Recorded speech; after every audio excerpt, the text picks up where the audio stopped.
Saya konfirmasi dulu untuk layar saya apakah sudah terlihat? Sudah, Mas. Oke, sudah ya. Jadi kita mulai untuk pertemuan KPB pertama sore hari ini. Saya buka dulu. Assalamualaikum warahmatullahi wabarakatuh. Waalaikumsalam warahmatullahi wabarakatuh. Nah, terima kasih rekan-rekan sudah meluangkan waktunya untuk bisa hadir di KPB pertemuan pertama di Jakarta. Nah, jadi dulu SPC ini chapternya Jabodetabek, luas sekali. Nah, dari pertemuan pengurus-pengurus nasional kemarin, akhirnya kita pecah menjadi Jakarta sendiri, Bekasi sendiri, Bogor sendiri, sehingga kita bisa lebih maksimal. Karena SPC ini sebenarnya fokusnya bukan hanya di pelatihan, tapi lebih banyak ke pendampingan. Artinya kita juga memberikan pelatihan dan juga memberikan pendampingan. Jadi memang turun, kemudian kita lihat bagaimana kondisi bisnis di sana, dan kita coba bantu evaluasi, bantu apa nih yang bisa dioptimasi, bisa ditingkatkan lagi. Nah, jadi ini salah satu diferensiasinya dari SBC dan di komunitas-komunitas lain. Jadi ada beberapa komunitas yang memang fokus pada pelatihan. Nah, kalau kita akan berfokus pada pendampingan. Artinya setelah pelatihan nanti akan ada monitoring ya. Jadi ada tugas, kemudian akan kita monitor. Artinya ada nggak nih perubahan setelah ikut SBC atau jangan-jangan tidak ada perubahan sama sekali nih. Nah, sebelum kita mulai, kita kenalan dulu ya, biar sama-sama enak, biar nanti kalau ketemu kita bisa saling sapa ya. Untuk sementara kita online dulu, nah karena Omikron ini cukup ganas juga ya. Nah, teman-teman saya di kantor juga beberapa ada yang kena.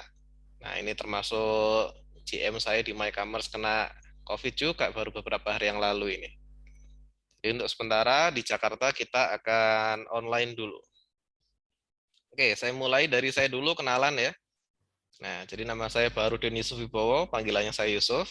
Saya business owner di Era Hutch Group. Era Hutch Group ini punya beberapa produk di MyCommerce dan Accelera. Dan saya juga sudah ikut beberapa pelatihan. Nah, ada Grounded Business Coaching, ada Mentoring for Mentor. Alhamdulillah Coach Ridwan juga mempercayakan ke saya sebagai salah satu certified mentor BRM-nya SBC. Kemudian juga saya pernah belajar ke Abid Darwis terkait execution strategic planning, dan saya sempat belajar ke Mas Rama terkait adaptive communication, ke Pak Jamil Azzaini terkait scale up mentality, kemudian ke Pak Salim Suharis terkait financial literasi, dan saya pernah belajar ke Pak Joshua Partogi untuk Scrum for Agile Development. Artinya saya juga masih belajar ya. Jadi di sini kita sharing-sharing. Jadi apa yang sudah saya pelajari, kita coba sharingkan. Apa yang mungkin dari rekan-rekan pelajari juga akan kita sharingkan. Nah, ini perkenalan dari saya. Monggo dari masing-masing juga memperkenalkan diri. Dimulai dari Bu Nunu, silakan memperkenalkan diri, kemudian bisnisnya apa, dan domisilinya di mana. Iya, terima Silakan. kasih, Mas Yusuf. Assalamualaikum warahmatullahi wabarakatuh. Waalaikumsalam Ya, warahmatullahi salam kenal semua ya. Saya Nunus Dianisi, saya owner dari Nudifit Solusi Nusantara. Saya punya usaha ini sebenarnya baru. Saya awalnya tuh saya sebagai karyawan, jadi 4 tahun di cold storage, kemudian 18 tahun dari Cimory Group. Sebenarnya ini adalah perusahaan kedua saya yang saya dirikan. Perusahaan pertama saya waktu itu karena ketidakmengertian saya tentang marketing, waktu itu saya berpartner, tapi kelihatannya kita partner kita nggak panjang, jadi akhirnya kita pisah. Jadi itu sih awalnya juga sebenarnya dari dapur saya namain, apa namanya, saya urusin izin halal, apa namanya, MD dan sebagainya, udah sebenarnya sudah matang lah ya. Dan sekarang bahkan perusahaan itu Nutrindorana Sejahtera saya dengar malahan diakuisisi sama Ruben. Oh, ya, Nah, ya, ya. ini perusahaan kedua, kemudian saya baru di 2000, legalitas tuh 2018, tapi di pertengahan 2019 baru beroperasi. Awalnya memang catering, tapi pada saat pandemi catering, karena cateringnya ke institusi ya, jadi salah satu perguruan tinggi yang punya wisma dan ada juga ke hotel, kemudian sejak pandemi itu semua berhenti kegiatan, akhirnya saya mulai kemas produk-produk saya yang tadinya buat catering, saya bikin frozen food, kemas, dan sampai sekarang. Ya. Seperti itu Mas Yusuf. Masya Allah, luar Produknya biasa. sih apa namanya, basicnya ini DNA saya itu protein, jadinya sekarang ini ada mungkin hampir 20 itemnya, dan nugget, chicken nori, perkedel, samosa, dan lain-lain, chicken cordon bleu dan sebagainya. Oh ya, luar biasa. Jadi Bu Nunu itu sudah menerapkan salah satu ilmu dari BRM7, re-engineering ya. Luar biasa ini. Dari Iya. makanan, kemudian pandemi, di frozen kan ini luar biasa ini. Tapi ini lagi berdarah-darah istilahnya. Oh ya, ya. Sementara Bu Nunu. Insya Allah nanti pasti ada jalan keluar ini. Ya, amin. Oke, terima kasih perkenalannya Bu Nunu. Kemudian berikutnya Mas Erwin, silahkan. Assalamualaikum warahmatullahi wabarakatuh. Waalaikumsalam. Saya Erwin Kusumawardana. Usaha saya Kopi Susu Sahabat untuk sementara ini online by GoFood doang. Terus baru mulai juga. Saya sebelumnya karyawan bank, bankers. Cuman udah resign pas Desember 2018. Ya setelah itu lebih ke pengangguran sih. Karena kerja apapun hasilnya kerja serabutan lah, pernah Gojek juga, terus pernah jualan mie ayam juga, cuman ya gitulah. Jadi sekarang kemarin pas waktu ada Darut Tauhid pesantren online saya ikut, Oh, ya. kemudian kan ada pendampingan dari SBC. Nah saya mulai kenal SBC, terus mulai kan waktu itu dipaksa untuk buka usaha. Nah saya masih bingung, akhirnya coba kopi karena saya lihat pangsa pasarnya yang besar, terus juga saya coba ngeracik sendiri, ternyata memang agak-agak susah ya kalau kita berdasarkan YouTube aja ternyata nggak pas juga. Nah kebetulan juga memang saya hobi ngopi juga, jadi untuk saat ini sih masih saya dalamin passionnya ini. Mudah-mudahan nanti ada jalan sih, walaupun sekarang penjualan sih masih belum ada sih. Cuman Oh, insya Allah istiqomah sih. oke, Gitu. siap. Terima kasih Mas Erwin. Luar Ya, biasa. Saya juga pecinta kopi ini. Nah, cuman saya biasa gayo, Mas Erwin. ya saya pakai Arabica Sidikalang. Oh ya Ya, ya. ya di bawahnya Gayo lah, Aceh Gayo. Oh ya ya. Saya gayo juga dikirimi orang-orang kok. Iya. Saya nggak beli sendiri. Oke, terima kasih Mas Erwin. Bisnisnya di kopi, dunia Iya. perkopian ini. Oke. Terima kasih. Sekarang kita lanjut atas nama Hijrah Kloti. Silahkan. Ya, bismillahirrahmanirrahim. Assalamualaikum warahmatullahi wabarakatuh. Waalaikumsalam. Ya, salam kenal semua ibu bapak. Ya, nama saya Sari Dewi B. Ini saya pakai brand saya Hijrah Oh Clothing. ya ya, Bu Sari Ya, Dewi. jadi brand Hijrah Clothing ini kami dirikan ya saya dengan suami dari 2019 Juni ya sekitaran Juni ya kadarullah memang di awal perkembangannya memang kurang signifikan karena sering banyak kendala ya di internalnya kami karena memang belum masih kurang personil jadi masih lebih banyak di kami yang kerja semua baik itu konten karena kan ini jualan fashion dan kami tidak nyetok sama sekali. Ya, jadi alhamdulillahnya itu kami punya banyak mitra. Kami bilang banyak karena memang lebih kalau bisa dihitung mungkin ada sekitar 50 mitra ini mitra brand fashion yang Masya Allah hanya saja karena memang belum terstruktur rapi sistemnya ya jadi kami memang sudah ikut OYC ini dari tahun kemarin ya OYC di Makassar sama Kak Lili Lili Kartika Sari hanya saja karena kami pindah ke Jakarta jadinya minta saran kira-kira ada tidak yang untuk Jabodetabek akhirnya masuk di grup ini jadi memang kalau soal semangat untuk di sini untuk mengembangkan kami sangat bersemangat karena memang peluangnya itu lumayan menjanjikan ya hanya saja mungkin butuh lagi untuk perbaikan sistemnya ya mungkin itu saja. Saya tinggal di Jakarta Utara. Oh Jakarta Utara. Ya Rorotan. Ya. Luar biasa Bu Sari Dewi. Makanya saya dengar kok logatnya seperti Sulawesi ini ya. Ya asli Makassar. Ya Makassar ya. Saya banyak teman-teman juga di Makassar.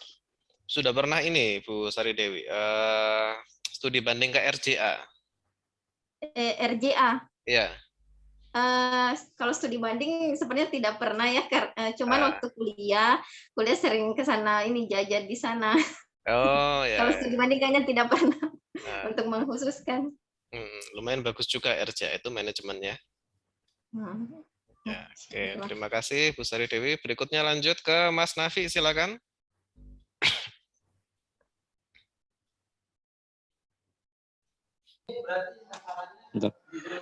Assalamualaikum warahmatullahi wabarakatuh. Nama saya Abdul Nafi.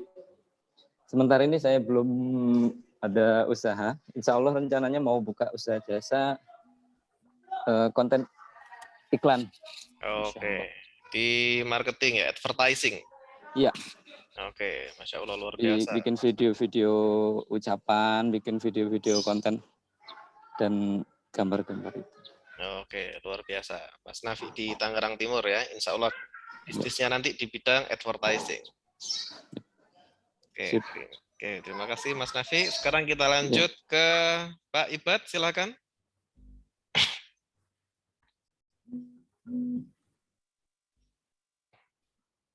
Assalamualaikum. Waalaikumsalam. Selamat sore. Ya, perkenalkan sama nama saya Mufti Ibad, domisili Bekasi. Usahanya rumah makan Padang, Pariaman. Alhamdulillah udah jalan hampir 10 tahun, cuman ini usaha punya yayasan. Oh, punya yayasan. Jadi, iya, saya di sini sebagai pengelola dan penanggung jawab usahanya. Sebenarnya ada beberapa usaha yang di bawah ini dan yang masih jalan sampai sekarang itu nasi Padang, alhamdulillah itu masih jalan. Cuman kemarin baru ikut sekali di Malang itu baru tahu SBC sekali kemarin tanggal iya. Jadi pengen mencari ilmu lagi, pengen sharing bareng teman-teman supaya usahanya biar semakin maju, biar manfaatnya banyak buat umat gitu ya. Ini kan yayasan sosial gitu Mas. Biar makin banyak manfaatnya buat umat. Betul. Oke, sekian dari saya Mas. Oke, terima kasih. Berarti saya panggil Mas Ibad ya, masih muda ini ternyata. Boleh. Mas Ibad, Rumah Makan Padang. Berikutnya Bu Tiu. Gimana bacanya? Tiu Ilya? Oh ya. Kan Bu Tiu. Assalamualaikum. Waalaikumsalam. Ada ya? Ya. Sebentar. Bismillah. Terima kasih Pak Barudin. Izin boleh ini gabung ya dari Bekasi. Oh silahkan. Iya sambil belajar. Ya izin, saya Ibu Tiu Ilya Widya Putri dari chapter Bekasi. Usahanya?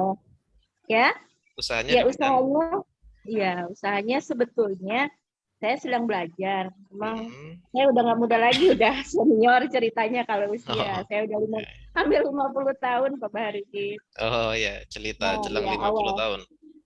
Cerita gitu.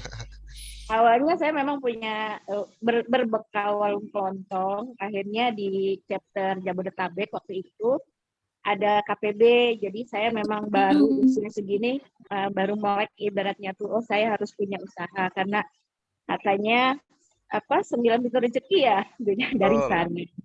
Ya betul. Nah akhirnya saya dari modal itu gabung, kemudian paling nggak saya teringat sekali kata Ustadz Uus ya, katanya kalau memang belajar paling enggak coba dulu deh sebagai reseller gitu. Akhirnya memang saya coba-coba memang nyari yang reseller dan mudah-mudahan saya bisa kiblatnya ke yang syariah gitu, yang syar'i ya.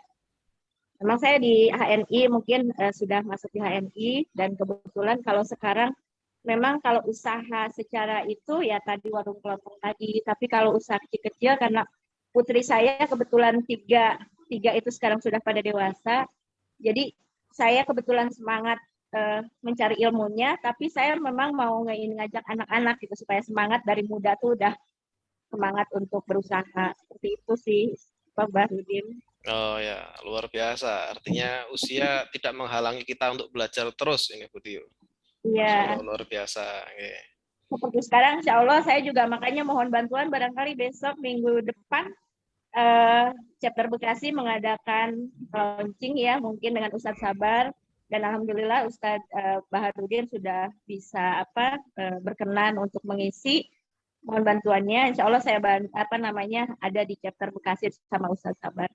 Ya, insya Allah tanggal 19 ya, Bu Tio. Iya, terima kasih banyak. Terima kasih Bu Tio. Satu lagi ya, kita kenalan dengan Bu Nani, silakan. Memperkenalkan diri.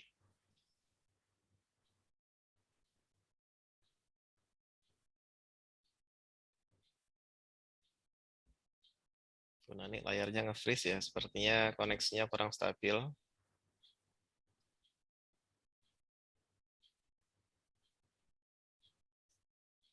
Oke, kita langsung mulai ya. Nanti Bu Nani berkenalan di akhir-akhir sambil jalan. Oke, kita mulai materi KBB pada sore hari ini. Jadi pada materi hari ini kita akan belajar terkait sharing ya, bukan belajar ya, sharing terkait purpose of life. Artinya kalau di SBC ini yang saya pelajari, karena saya juga dari beberapa komunitas bisnis sebelumnya, saya pernah di TDA, pernah di HIPMI, pernah di Genpro, pernah di beberapa komunitas ya. Jadi SBC ini kita menekankan pada satu hal yang kadang non teknis tapi penting ya. Apa itu terkait niat kita, tujuan kita, kedekatan kita dengan Allah seperti apa, kedekatan kita dengan keluarga seperti apa. Nah, ini faktor-faktor non teknis yang ternyata pengaruhnya luar biasa besar di bisnis ya. Termasuk ketika saya sharing-sharing dengan Coach Ridwan, artinya apa sih Coach yang kadang membuat pengusaha-pengusaha ini sudah pinter loh, kok mereka nggak berkembang pesat ya. Nah, ternyata ada faktor-faktor X yang miss gitu ya. Ternyata keluarganya tidak baik-baik saja, atau ternyata sedekahnya juga tidak lancar, atau kedekatannya dengan Allah juga tidak terlalu baik gitu ya. Sehingga di SBC ini kita coba combine antara ilmu agama dengan ilmu bisnis, sehingga kita akan memahami agama ini secara keseluruhan ya. Ternyata ini nyambung dengan bisnis. Bisnis kita nggak bisa lepas dari situ. Nah, sehingga di SBC ini kita mulai belajar itu dari basic sekali.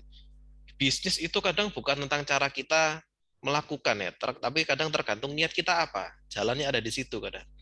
Nah, itu yang kita pelajari di pertemuan pertama, mengawali dari paling awal sekali kita akan coba evaluasi apakah selama ini dalam menjalankan bisnis ini kita sudah punya tujuan besar dulu, sudah punya niat besar dulu. Nah, kebanyakan langsung belajarnya teknis dulu ya, sehingga arahnya kadang nggak tepat. Nah, kita mulai. Jadi kalau kita mengacu di Quran sendiri, artinya dalam Ar-Ra'd juga dijelaskan bahwa innallaha la yughayyiru ma biqaumin hatta yughayyiru ma bi anfusihim, bahwa Allah itu nggak akan mengubah nasib kita kecuali kita sendiri yang ubah. Dengan cara apa kita ubah? Dengan cara kita belajar.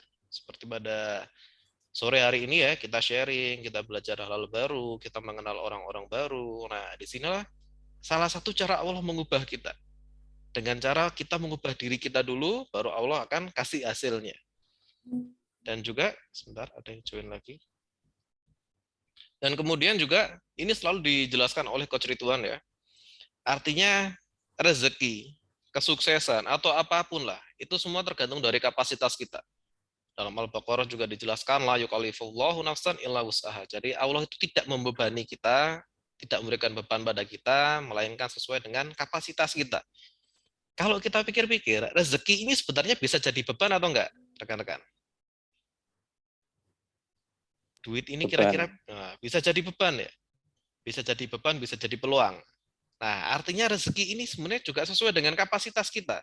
Kalau kita kapasitasnya cuma 1 gelas, ya mau bekerja dari pagi sampai malam, ya nggak ada istirahatnya 7 hari dalam seminggu terus gitu ya. Tapi kalau kapasitasnya nggak naik, cuma 1 gelas ini kapasitasnya, ya sudah dapatnya cuma sekian. Nah, yang fokus kita lakukan apa? Yang fokus kita lakukan adalah meningkatkan kapasitasnya. Gimana caranya kita dari 1 gelas naik jadi 1 ember. Nah, akhirnya kalau Mas Nafi bisa di-mute. Nah, kalau kita kapasitasnya 1 ember, ya rezekinya maksudnya lebih banyak. Otomatis bebannya lebih banyak. Nah, kalau kita kapasitasnya 1 tandon besar ya rezekinya juga 1 tandon besar itu, 1 toren besar itu. Tentunya masalahnya juga 1 toren besar ya. Artinya kan sebanding. Nah, kadang-kala ketika kita yang perlu kita evaluasi dalam kita menjalankan bisnis adalah kapasitas kita sudah masuk atau belum sih? Jangan-jangan kapasitasnya terlalu kecil nih, sehingga digerojok rezeki berupa uang ya, banyak itu dari Allah, dari atas, ya tumpah semua gitu loh, karena kapasitasnya nggak masuk. Nah, apakah benar semua tergantung kapasitas? Nah, salah satunya yang sudah kita pelajari bersama terkait warga yang di Tuban. Ini salah satu contoh yang luar biasa yang Allah berikan pada kita. Artinya, kalau kapasitasnya memang kurang, mau digerojok rezeki banyak sekalipun, habis nanti.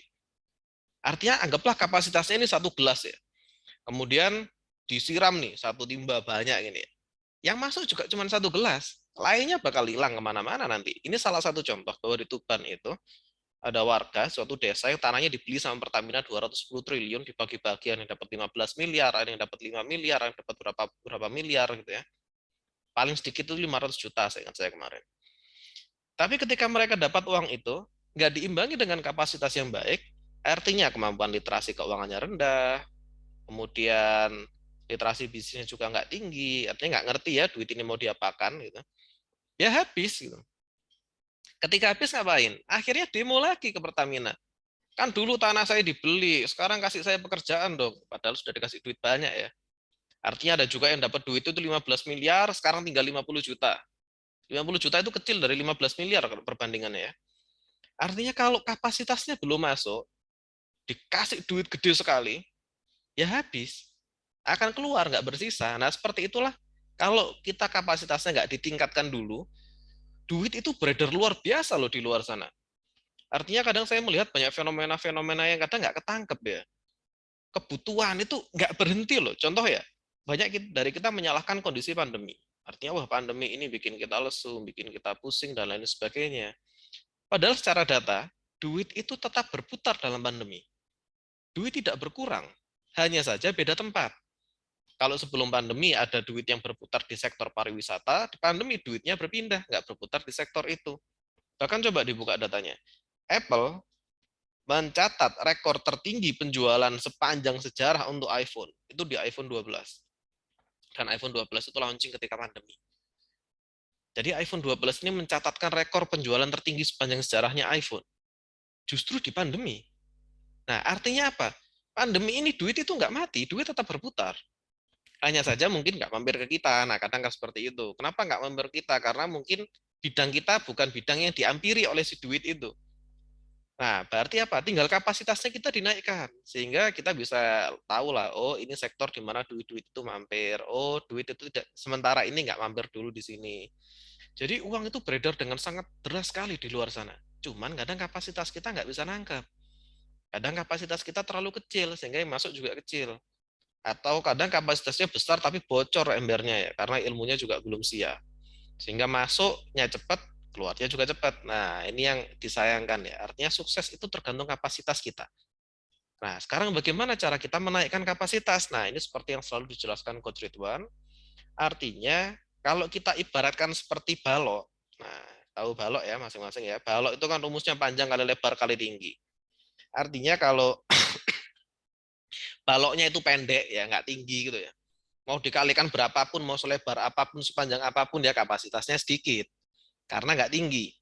Atau baloknya tinggi sekali gitu ya. Tapi panjangnya sama lebarnya kecil sekali, kayak pulpen gitu mungkin ya. Kayak pulpen tapi panjang sekali, tinggi ke atas gitu. Ya artinya segitu-segitu aja. Gitu. Nah di SBC kita diajarkan untuk menyeimbangkan semuanya. Biar apa? Biar kapasitasnya kita luas. Kalau kapasitas kita luas, rezekinya juga luas. Dalam bentuk materi yang kita bicarakan ya, dalam bentuk uang, kesehatan, dan lain sebagainya. Kalau tingginya juga tinggi sekali, panjangnya panjang sekali, lalu lebarnya lebar sekali, ya berarti baloknya akan besar sekali. Yang masuk juga bisa banyak.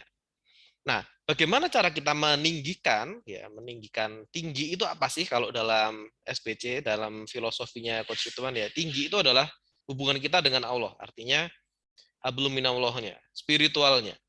Bisnis kita nggak bisa kesampingkan itu. Bahkan kalau kita coba cari tahu, kita coba profiling ya, artinya saya coba profiling ke banyak pengusaha-pengusaha besar, terlepas itu dari pengusaha muslim ataupun yang pengusaha yang non-muslim, seperti Bill Gates, Mark Zuckerberg, kemudian Jeff Bezos, dan lain sebagainya, semuanya itu orang-orang yang religius. Nah, artinya pengusaha-pengusaha besar itu mereka nggak akan lepas dari Tuhannya. Karena pengusaha ini orang yang sudah melihat suatu keajaiban-keajaiban yang nggak dilihat banyak orang. Banyak faktor X yang ternyata akal kita nggak bisa masuk ke situ. Nah, sehingga mau nggak mau, kalau kita mau naikkan kapasitasnya, naikkan dulu hubungan kita dengan Allah, naikkan dulu spiritualnya. Naikkan dulu artinya jiwa kita yang dilatih ya. Dengan cara apa? Meningkatkan iman kita, banyak berdoa, banyak beribadah, artinya hubungan kita dengan Allah ini ditingkatkan. Nah, kemudian juga, apakah cukup dengan, wah saya berdoa aja sudah pasti Allah bantu? Nah, nggak gitu dalilnya ya. Di awal sudah dijelaskan. Artinya Allah perintah, kalau kamu nggak bergerak ya kamu nggak ada perubahan. Nah, itu sudah perintah Allah gitu. Allah perintahkan kita untuk bergerak. Bergeraknya dengan cara apa? Disumbing di bawah entrepreneurship sama leadership. Entrepreneurship ini sumbu panjangnya. Apa yang dipanjangkan? Pikiran kita yang dipanjangkan. Ilmu kita yang dipanjangkan. Dengan cara apa? Dengan business mastery, penguasaan bisnis secara keilmuan. Artinya semua itu ada ilmunya. Nah, ini yang harus kita perbanyak.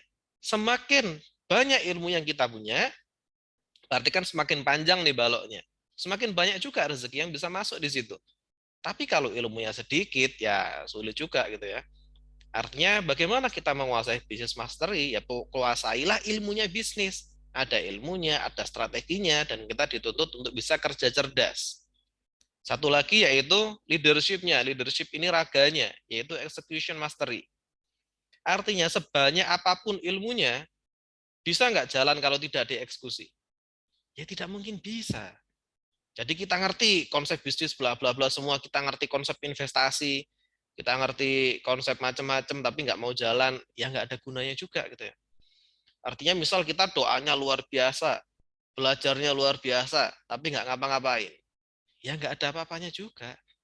Sama halnya kita makan ya, di depan sudah ada, sebentar yang join, di depan kita sudah ada piring gitu, sudah Allah sediakan kita makanan, kita sudah tahu, oh ini makan makanan Padang, ini enak, ini rendang dan lain sebagainya. Tapi kita nggak makan, ya tetap lapar ya. Artinya nggak ada action. Jadi dalam bisnis, execution mastery itu penting. Kita harus disiplin, di situ kita harus kerja keras, kita harus meningkatkan memperbanyak amal kita. Nah, jadi dalam SBC kita selalu ditekankan pada 3 sumbu ini. Bagaimana spiritual kita naik, kemudian bagaimana pikiran kita semakin jauh, semakin panjang, semakin banyak ilmu yang kita punya, dan eksekusi kita semakin ekstrim. Jadi semakin luar biasa dalam eksekusi. Nah, banyak juga yang nggak seimbang. Ilmunya sedikit, eksekusinya luar biasa. Nah, itu kerja keras itu namanya, kayak kuda gitu ya. Artinya nggak ada ilmunya, tapi kerja terus ya. Kemudian komplain pada Allah, ya Allah, saya sudah bekerja dari pagi sampai malam, ya Allah.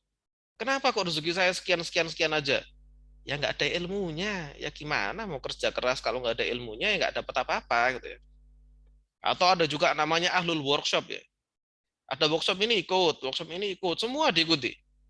Tapi nggak mau gerak ya. Artinya ketika bicara ini luar biasa sekali. Oh, saya sudah pernah ikut workshop A, B, C, D, dan lain sebagainya. Sudah dieksekusi? Belum. Wah, ya sama aja ya. Jadi tiga-tiganya ini harus kita perkuat. Dan di SBC tiga-tiganya ini kita latih. Bagaimana kita melatih hubungan kita dengan Allah, bagaimana melatih kemampuan entrepreneurship kita, yaitu untuk bisnis mastery-nya, dan bagaimana kita meningkatkan leadership kita, eksekusi kita. Nah, sampai sini dulu bisa dipahami rekan-rekan semua? Ya. Oke, bisa ya. Sekarang kita lanjut lagi. Warren Buffett, ini salah satu investor terkaya pada masa ini ya. Jadi Warren Buffett sendiri mengatakan, risk comes from not knowing what you are doing. Resiko itu datang kalau kita nggak tahu apa yang bakal kita lakuin. Artinya kalau kita nggak punya ilmu, kembali ke slide sebelumnya berarti, kalau kita nggak punya ilmunya, ya risikonya gede. Mau investasi tapi nggak ngerti statistika, kemudian nggak tahu tren, ya konyol, bunuh diri di situ. Kemudian misalnya saya mau bisnis kopi, tapi nggak ngerti dunia perkopian ya konyol juga gitu loh. Artinya nggak bisa bedain mana Arabica, mana Robusta, dan lain sebagainya. Ya repot gitu kalau kita nggak punya ilmunya. Artinya di sini yang kita perlu pelajari juga adalah ilmu. Semakin banyak ilmu kita, semakin sedikit resiko yang bakal kita terima. Dan semakin sedikit ilmu kita, semakin gede risikonya. Kalau dikatakan bisnis beresiko nggak? Pasti beresiko. Nah, salah satu yang saya pelajari dari guru saya ketika di Kalimantan ya, ada namanya Pak Helmi. Pak Helmi ini yang punya Safa Group. Ini besar sekali Safa Group itu. Dan Pak Helmi ini juga dosen di bidang manajemen. Pak Helmi mengatakan ke saya, Mas, bisnis itu intinya cuma satu. Sampean bisa memindahkan sesuatu dari zona uncertain menuju certain. Intinya bisnis cuma itu. Sampean pindahkan sesuatu yang uncertain, yang tidak pasti, menuju sesuatu yang pasti. Nah, kenapa kadang orang-orang itu mengatakan bisnis ini kayak judi, uncertain ya? Ya karena nggak ada ilmunya. Makanya Pak Helmi menekankan di situ. Ketika kita bisa membuat sesuatu yang tidak pasti menjadi pasti, nah di situ peluang akan terbuka. Tapi selama kita tidak ilmu, kita nggak punya ilmu, selamanya yang tidak pasti akan tetap tidak pasti. Nah, jadi untuk memastikan sesuatu yang tidak pasti menjadi pasti, ya ini kita butuh ilmunya. Biar kita semua bisa berjalan dengan lebih tepat ya. Nah, kita lanjutkan. Nah, di SBC ilmu apa saja yang perlu kita pelajari?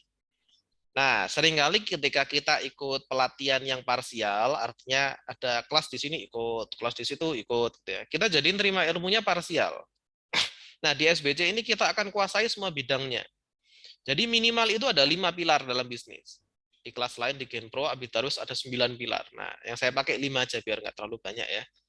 5 pilar ini semuanya penting. Kalau mau bisnisnya besar. Nah, kadang ada yang ikut kelas Facebook marketing, Instagram Ads, kemudian ikut kelasnya Gapura Digital untuk Google Ads. Nah, itu salah satu pilar namanya marketing. Apakah dengan pintar marketing kita sudah bisa bangun perusahaan besar? Ya belum. Baru 1 dari 5 ini. Nah, ada juga yang ikut kelas terkait pelatihan-pelatihan membuat web, kemudian pelatihan membuat kue, pelatihan apalagi gitu ya. Itu kebanyakan baru di level production. Artinya kalau kita bisa membuat pakaian dengan kualitas nomor 1 di dunia misalkan ya, apakah cukup? Itu baru dari sisi production. Belum cukup, masih ada 5 pilar, ada 4 pilar lain yang harus dikuasai, bukan hanya production. Nah, di sini kita akan coba seimbangkan semua, dan semua itu saling terkait ya. Seringkali pengusaha itu yang lepas justru di ilmu finansialnya, financial literasinya kadang. Bisnisnya bagus tapi nggak ngerti pajak. Wah, ini siap-siap mati di situ. Artinya selama kami di GBC, Coach Fahmi selalu mengingatkan pada seluruh murid-muridnya. Bisnis besar rata-rata akan jatuh pada 2 hal. Yang pertama jatuh pada hal legal, yang kedua akan jatuh pada hal pajak. Nah, seringkali di situ kejegalnya. Salah satu contoh yang bisa kita ambil ya, geprek bensu itu kurang besar apa dia? Kejegalnya di mana? Masalah legalitas. Masalah paten, masalah merek gitu ya. Nah, sangat banyak sekali rekan-rekan pengusaha-pengusaha yang saya kenal, jatuhnya juga pada 2 hal itu. Kalau nggak perpajakan ya masalah legalitas.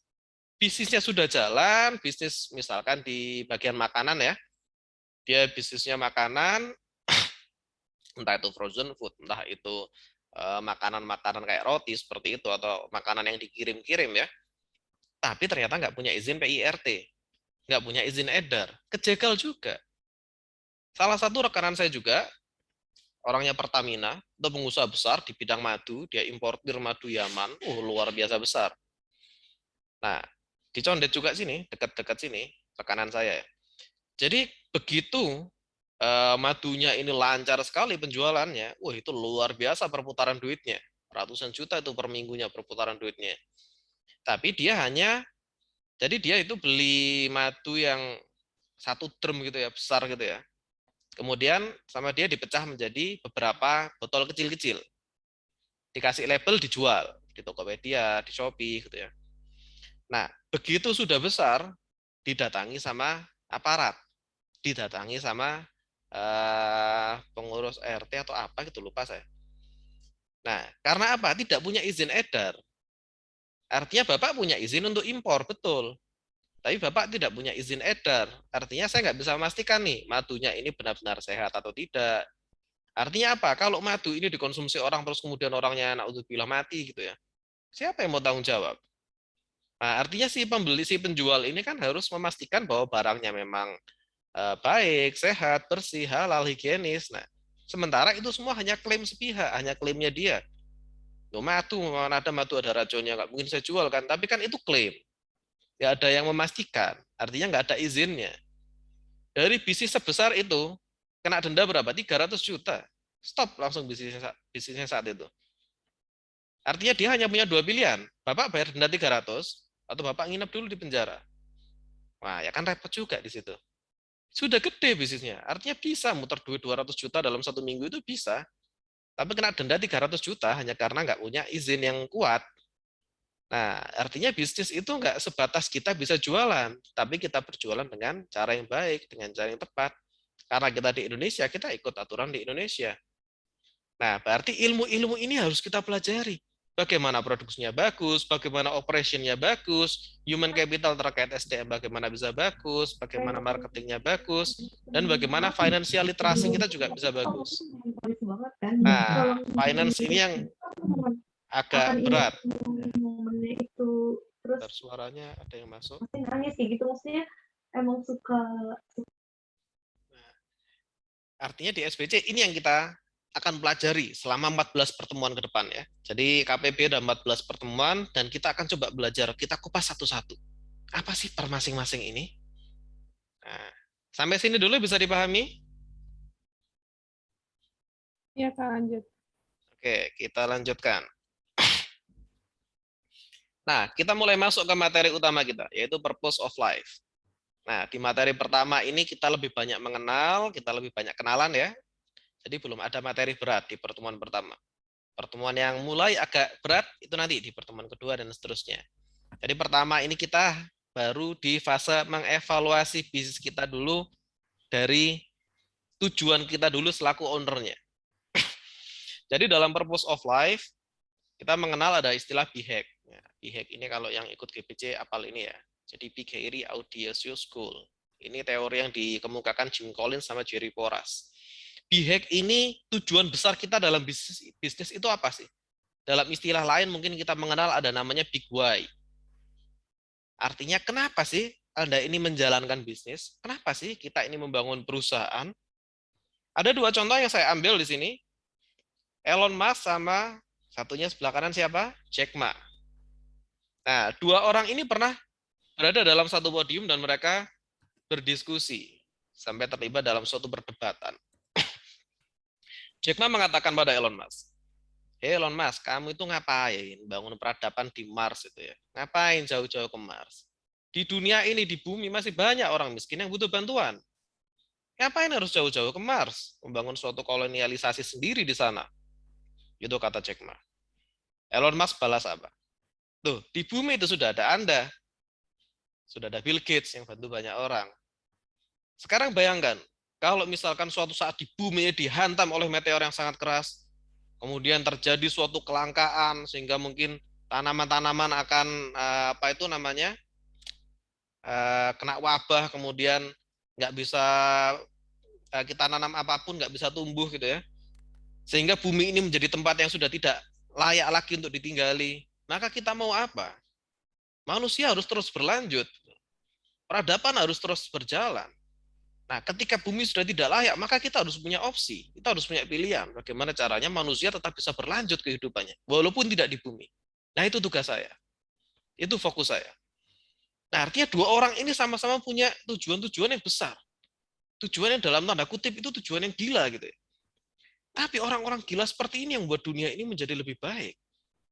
Bayangkan kalau misal kita berpikir bahwa Elon Musk ini gila, ngapain dia bangun peradaban di Mars gitu ya. Mungkin saat ini kita mengatakan dia gila. Sama halnya mungkin seperti ini. Sekarang ini kita materi melalui Zoom. Artinya saya bisa lihat Bu Nunu, saya bisa lihat seluruh peserta-peserta di sini, saya bisa lihat Mas Nafi gitu ya, saya bisa lihat Bu Tiu dan lain sebagainya. Saya bisa lihat Mas Erwin walaupun kita nggak satu tempat gitu ya. Bayangkan ketika kita bicara hal seperti ini dulu di zaman Nabi. Anggaplah ketika mau perang ya. Kemudian Nabi mau koordinasi sama Nabi di Madinah, lalu misalkan ada siapa di Mekah, ada siapa lagi di Syam gitu ya, kemudian anggaplah saya sebagai penasehat, saya mengatakan, Nabi, gimana kalau kita ini diskusi, nggak usah tatap muka gitu ya, kita pakai apa gitu loh ya, yang ya kita bisa tatap muka tapi nggak harus ketemu, kan jauh nih, harus ke Mekah Madinah 8 jam perjalanan, kalau naik bis ya, kalau naik unta nggak tahu berapa lama ya. Kalau saya menyampaikan itu di masa itu, dianggap gila saya. Apalagi misal sebelum Archimedes mau mengemukakan hukum Archimedes sehingga kapal bisa kapal bisa mengapung di air ya. Mungkin kalau saya bilang, Pak, saya ini mau mengirimkan gajah dari Afrika ke Amerika misalkan, tapi lewat laut. Ya orang kan bilang saya gila, Pak, gajah bisa ngapung di air, gimana caranya gitu. Artinya sebelum ilmu itu datang, kita kan berpikir semuanya mustahil. Sampai ilmu itu datang. Sekarang kita bisa ketemu di sini, kita bisa belajar bersama, sharing bersama, semua duduk di ruangannya masing-masing dan ternyata bisa lancar. Coba kalau kita diskusi ini dulu di zaman Romawi kuno ya, sudah nggak mungkin. Kita dianggap gila, halu ya. Nggak mungkin lah. Begitu juga dengan Elon Musk. Ketika Elon Musk mengatakan, mungkin kok kita bangun peradaban di Mars. Bagi saya, sangat mungkin. Ilmu kita aja belum sampai. Seperti Jack Ma dengan impian-impian besarnya. Sangat mungkin. Ilmu kita aja mungkin belum sampai. Nah, dalam bisnis, ini yang menjadi fundamental utama. Jangan-jangan bisnis kita tidak besar, bukan karena kita nggak pinter, tapi karena kita sendiri tidak berani untuk bermimpi besar. Kita sendiri nggak punya tujuan yang besar. Saya beberapa kali ngisi mentoring, bertemu dengan banyak orang, dan kemudian bertanya, apa tujuannya bisnis? Ya, biar bisa makan, biar anak-anak bisa sekolah, sebatas itu. Itu bagus, oke itu bagus. Tapi kalau mau besar, itu nggak cukup. Kenapa pengen bangun bisnis? Saya pengen menghajikan orang tua saya pengen punya rumah, punya mobil. Oke, itu bagus. Tapi hanya itu nggak cukup. Banyak dari kita yang pergerakannya terbatas hanya karena kita tidak berani berpikir jauh ke depan. Tidak berani berpikir besar.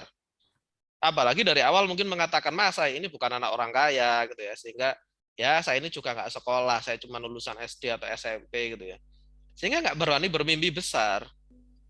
Konsepnya sederhana, ketika bermimpi besar saja tidak berani, apalagi bertindak besar.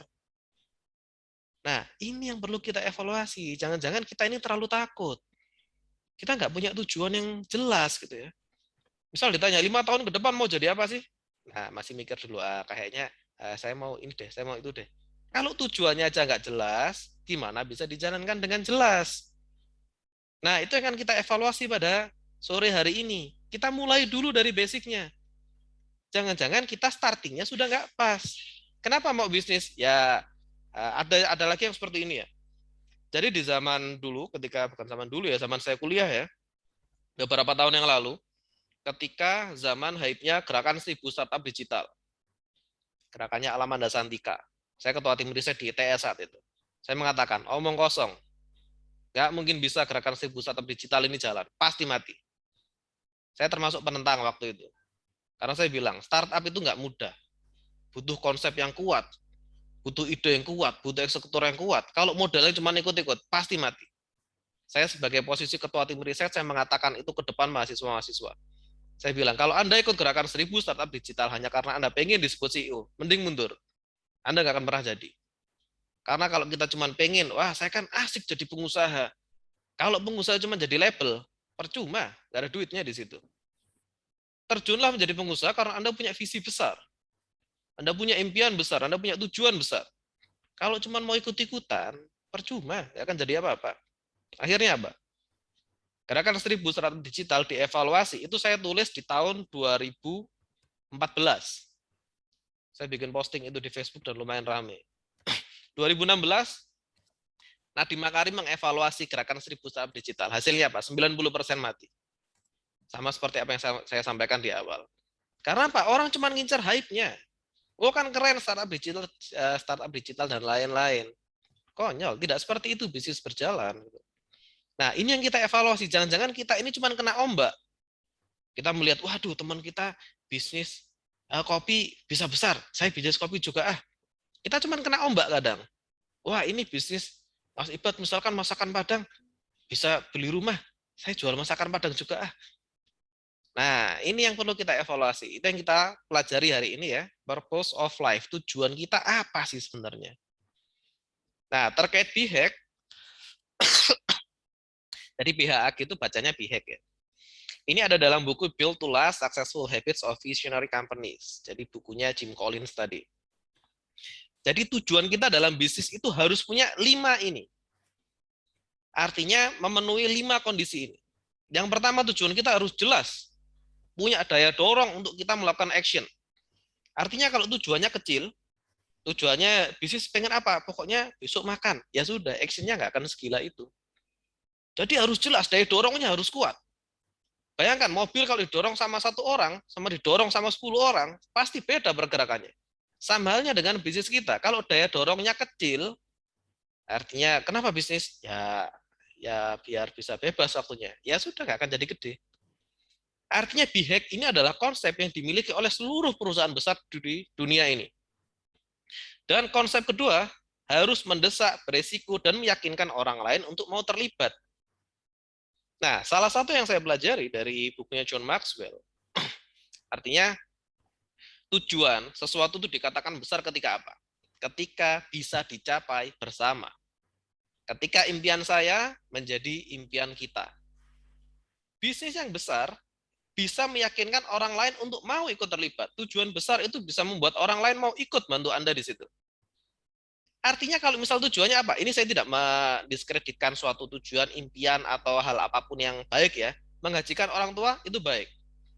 Tapi kalau tujuan Anda bisnis untuk menghajikan kedua orang tua Anda, orang lain mau bantu nggak? Belum tentu. Kenapa? Yang mau haji orang tuamu. Ya ngapain saya harus bantu? Nah, kadang seperti itu. Tujuan bisnis mau bangun apa? Mau bangun rumah. Rumahnya siapa? Rumah saya sebagai orang yang punya bisnis. Orang lain yang ngapain saya bantu? Yang mau punya rumah kamu, saya harus bantu. Nah, artinya tujuan besar ini bisa menggerakkan orang untuk mau ikut. Wah, tujuanmu luar biasa, saya mau ikut. Nah, kita sudah di situ atau belum visinya? Kemudian yang ketiga, dia harus menantang. Menakjubkan untuk tujuan berkelanjutan, continuous ya. Artinya kalau targetnya misalkan masing-masing dari kita mungkin punya skala bisnis yang nggak sama ya. Anggaplah seperti ini. Saya pengen punya bisnis yang setahun omsetnya 10 juta. Ya kalau kata saya, dengan segmen saya, ya ngapain cuman segitu gitu loh. Kalau cuman omsetnya 10 juta setahun, seminggu aja sudah dapat segitu, selesai sudah. Artinya nggak menantang. Kalau nggak menantang, kita gerakannya juga kurang ekstrim. Kita nggak berani berpikir luar biasa kalau tujuannya terlalu kecil. Dan tujuannya harus berkelanjutan, continuous. Seringkali pengusaha stucknya di mana? Ketika tujuannya tidak terlalu besar dan ternyata sudah tercapai. Anggaplah seperti ini. Pengen usaha apa? Usaha saya misalkan kuliner. Kulinernya apa? Saya pengen menguasai penjualan nomor 1 di Surabaya, misalkan seperti itu. Oke, tercapai sudah di Surabaya dia nomor 1. Kemudian apa? Ya sudah, toh saya sudah selesai. Saya sudah nomor 1 di Surabaya. Padahal di Indonesia ada banyak kota kan, tidak hanya di Surabaya. Artinya tujuan yang besar ini continuous. Ketika sudah ini maka apa? Ketika itu sudah selesai maka apa lagi? Jadi continuous, dia bisa di-develop terus-terusan, nggak stuck di situ, nggak berhenti di situ. Kemudian dia adaptif dengan kondisi yang sudah tercapai. Artinya ketika dia sudah mencapai tujuan-tujuan besarnya, atau ketika terjadi sesuatu yang tidak diharapkan, dia masih bisa adaptasi. Nggak mati langsung tujuannya di situ. Artinya, waduh ini pandemi. Langsung tiba-tiba stuck, nggak bisa ngapa-ngapain. Nah, tujuan yang besar itu bisa adaptif. Dan ini yang paling penting terakhir yang menjadi kunci dalam konsep BHAG, seperti yang disampaikan Bu Nunu tadi ya, bagus sekali, itu materinya ada di sini. Yaitu konsisten pada ideologi dan DNA-nya perusahaan. Bisnis yang bagus itu adalah bisnis yang paling kita kuasai. Kenapa seperti itu? Jadi dulu di kelasnya Dewa Eka Prayoga pernah bertanya ya, yang bagus itu bisnis yang apa? Yang pokoknya ada duitnya, atau yang sesuai passion kita? Nah kira-kira yang bagus yang mana nih? Yang pokoknya ada duitnya, artinya kita idealis saja ya, mau suka nggak suka, pokoknya ada duitnya. Atau yang bagus itu yang sesuai dengan passion kita? Kira-kira yang mana yang bagus sih? Yang sesuai dengan passion. Sesuai dengan Karena passion. itu kan? nanti yang akan meng-create money di usaha kita sebenarnya. Oke, bagus. Apalagi kira-kira? Mas Erwin, kira-kira yang bagus yang mana nih? Sesuai passion atau pokoknya ada duitnya? Kalau saya lebih ke pokoknya ada duitnya. Soalnya Oke. kalau udah meng-create bisa menghasilkan duit, passion pasti akan terus bertumbuh di situ. Oke, ada duitnya dulu, nanti passion mengikuti duit. Oke. Iya. Nah, yang lain, Bu Nani kira-kira yang bagus yang mana nih? Sesuai passion atau yang penting ada duitnya? Dua-duanya kalau bisa ya. Wah, ini luar biasa ini. Ini jawabannya saya harapkan ini dua-duanya kalau bisa ini. Tapi kan kalau passion, misalnya kan misalnya passion, tapi yang menghasilkan duit, bisa saya passionnya suka masak. Mestinya saya senengnya sebenarnya di pastry, cuman karena tangan belum bisa ngadonin gitu kan.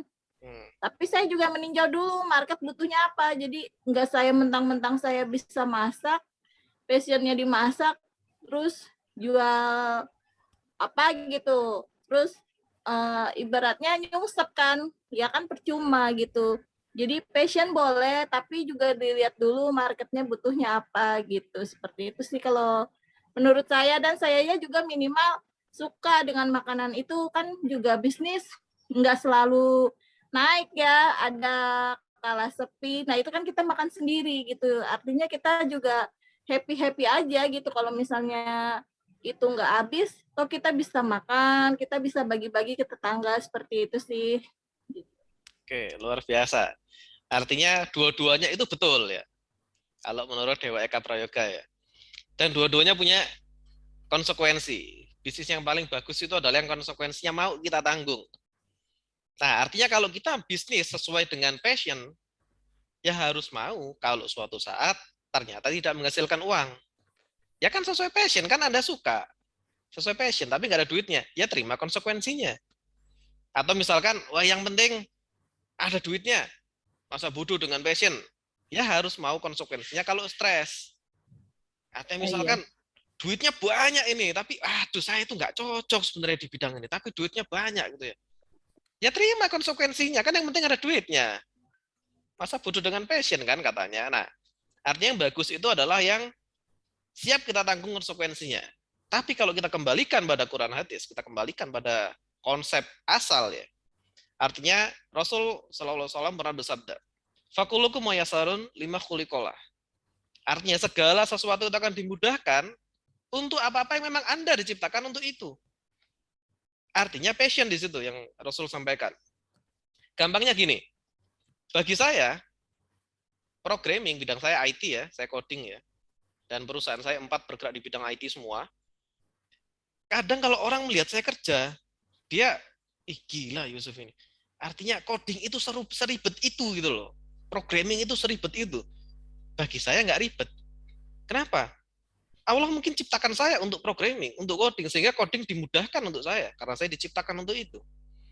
Mungkin bagi seorang Lionel Messi, bola dimudahkan untuk dia. Allah ciptakan dia untuk bermain bola, sehingga bola dimudahkan untuk Lionel Messi. Kalau saya mau main bola sama Messi, ya konyol, bodoh saya lawan Messi. Karena apa? Saya tidak diciptakan untuk bola. Saya diciptakan untuk programming. Allah ciptakan saya untuk menjadi programmer yang handal. Allah ciptakan Messi, Cristiano Ronaldo untuk menjadi pemain sepak bola yang handal. Duitnya dari situ. Artinya, bisnis itu kita perlu sesuaikan dengan DNA perusahaan dan DNA kita ini apa gitu. Artinya kalau misalkan, nah di sini akan mulai masuk ke fase aktualisasi ya. Sebenarnya Allah ini berikan kita keunggulan di mana sih? Nah, di situ peluang akan terbuka. Dan di situ kita akan dimudahkan. Kok bisa dimudahkan? Dalilnya seperti itu. Fakulukum mayasarun lima khuliqolah. Kalau Anda diciptakan untuk itu, apapun akan dimudahkan untuk itu. Walaupun orang lain mengatakan, nggak mungkin kamu bisa. Nggak mungkin ini bisa. Bapakmu itu nggak punya bakat itu. Anggaplah programming tidak ada dalam darahmu. Kayak saya, bapak saya orang bahasa, mama saya orang biologi. Nggak ada yang bisa coding satu-satu, nggak ada satupun yang bisa coding ya. Tapi Allah ciptakan saya untuk jadi programmer. Artinya DNA kita di mana? DNA kita di mana? Ini ada juga instrumen tesnya yang insya Allah akan kita bahas di agak akhir ya terkait talent mapping. Artinya ada teori dari Howard Gardner terkait multiple intelligence. Masing-masing dari kita ini punya kok kelebihan, kita punya kok keunggulan. Kalau kita bermain di zona di mana kita sudah kuat di situ, wah Allah akan kasih jalan. Karena apa? Sudah janjinya seperti itu. Sudah Nabi Rasulullah SAW sudah sampaikan itu pada kita. Bahwa semua dimudahkan untuk apa-apa yang memang Anda diciptakan untuk itu. Kalau kita nggak diciptakan untuk itu, ya tidak mudah. Ada duitnya? Ada, tapi nggak mudah gitu aja. Yang paling enak itu passion yang dibayar. Nah, passionnya di situ, duitnya di situ. Tapi intinya cari dulu DNA-nya. Dan konsep dari BHAG, tujuan besar dari kita bangun bisnis, sebenarnya tidak jauh-jauh dari DNA kita ini di mana. Kekuatan kita di mana. Kalau kita sudah paham kekuatan kita di mana, wah kita bisa benar-benar berlari dengan luar biasa di situ. Nah, ini konsep tujuan utama dalam kita mengevaluasi kita ini sudah bermain di zona kekuatan kita atau belum ya? Atau jangan-jangan kita nggak di sini nih tempatnya sebenarnya. Ada duitnya, tapi sulit untuk kita jadi nomor 1 di situ. Kalau kita lihat mereka semua yang menjadi top level company di sini, di perusahaan apapun, top level company adalah orang-orang yang sudah passionnya di situ, jiwanya di situ. Mereka mau nggak dibayar, mereka mau kerja keras, mereka semua di situ tempatnya sudah. Makanya luar biasa pencapaiannya. Nah, terkait ini kita akan coba mulai sharing ya. Terkait apa sih yang sebenarnya melatar belakangi kita dalam membangun bisnis, dan bagaimana sih sebenarnya kita dalam menyikapi bisnis itu. Kita akan kembali ke purpose of life, tujuan kita ini sebenarnya apa. Ada yang bisnis pengen anaknya bisa sekolah, ada yang pengen beli rumah, ada yang pengen beli mobil, ada yang pengen haji, ada yang pengen apa, ada yang pengen itu, dan lain sebagainya. Sekarang coba kita bedah. Apakah tujuan kita sudah sebesar itu? Sehingga kita bisa punya motivasi sebesar itu untuk bergerak. Nah, itu kan kita bedari. Nah, kita lanjut. Apa tujuan terbesar Anda? Nah, di sini kita akan lebih banyak sharing ini ya. Jadi saya harap masing-masing bisa bercerita ya, walaupun mungkin nggak semua, tapi kita bisa cerita ya. Akan saya berikan contoh dulu ya. Tujuan saya dalam bangun bisnis. Artinya ini hal yang memang menjadi pembahasan kami ketika di SBC dengan Coach Ridwan dan yang lain-lain, walaupun ketika saya di Grounded Business Coaching juga ini yang ditanya ya. Artinya apa sih? Kamu bangun bisnis ini tujuannya apa sih? Apa hal gila yang pengen kamu capai di situ? Itu ditanyakan sama guru-guru saya. Nah, kadang bisnis kita nggak segila itu, nggak sebesar itu, karena tujuan kita terlalu kecil. Nah, akhirnya motivasinya, cambuknya itu nggak besar. Akan saya mulai dari saya dulu. Artinya di sini kita akan sharing ya. Kenapa sih? Misalkan Mas Ibad ini mau menjalankan usaha di bidang apa tadi, rumah makan Padang ya. Kenapa Bu Nani ini bisa spesialis atau mau di bidang lupis dan makanan-makanan ya? Kenapa kok Bu Nunu ini mau di bidang frozen food? Apa yang mau diincar dari situ ya? Nah, kebanyakan dari kita, artinya saya sejak usia 18 ya, saya 30 sekarang, berarti 12 tahun. 12 tahun ini saya banyak mempelajari manusia. Selama 12 tahun saya terjun ke masyarakat, saya memberikan konseling ke anak-anak jalanan, kemudian saya juga ngajar ya, jadi saya juga guru, ngajar untuk anak-anak jalanan. Artinya di situ saya banyak belajar dari banyak orang ini. Dan kebanyakan mereka akan sampai di titik tertingginya, titik tergilanya, ketika memang tujuannya besar. Nah, akan saya mulai dari saya, nanti akan bergilir ke yang lain ya. Artinya kenapa kita ini bangun bisnis? Apa arti bisnis bagi kita? Apakah bisnis itu tujuan atau bisnis itu hanya alat ya? Nah, sejak SMA sampai sekarang, tujuan saya nggak pernah berubah. Hanya 3 hal yang pengen saya capai sebelum saya mati. Dan 3 hal ini yang mendasari saya dalam menjalankan bisnis. 3 hal ini yang pasti masuk dalam bisnis plan yang mau saya bangun. Artinya sekarang saya punya 4 perusahaan. 4-4-nya ini sebelum dibangun, BRM-nya saya tentukan, masuk nggak ke 3 hal ini. Kalau nggak masuk, nggak akan saya jalankan. Kalau visinya nggak sama, nggak akan saya jalankan. 3 hal ini yang pengen saya bangun, ini urut ya, secara paralel ya. Artinya 1 harus saya capai dulu, sebelum kedua, sebelum ketiga. Yang pertama yang pengen benar-benar saya bangun, sebelum saya mati, adalah saya pengen punya yayasan disabilitas, pengembangan disabilitas. Artinya saya pengen semua orang yang dengan kondisi-kondisi khusus, yang mereka terlahir dengan sesuatu yang tidak mereka minta, ada yang nggak punya tangan, nggak punya kaki, ada yang buta, ada yang tuli. Anda ikut saya kembangkan potensi Anda. Sampai di titik Anda benar-benar nggak punya rasa, dalam tanda kutip, minder ya. Sampai mereka nggak minder. Sampai mereka bisa benar-benar setara atau bahkan lebih unggul daripada orang-orang lain sekalipun. Pengembangan disabilitas. Itu concern saya, dan itu yang lagi saya bangun sekarang. Artinya sebelum saya mati, itu legacy yang ingin saya turunkan. Itu yang ingin saya hasilkan. Yang kedua apa? Saya ingin membangun sekolah. Tapi nggak seperti sekolah-sekolah pada umumnya.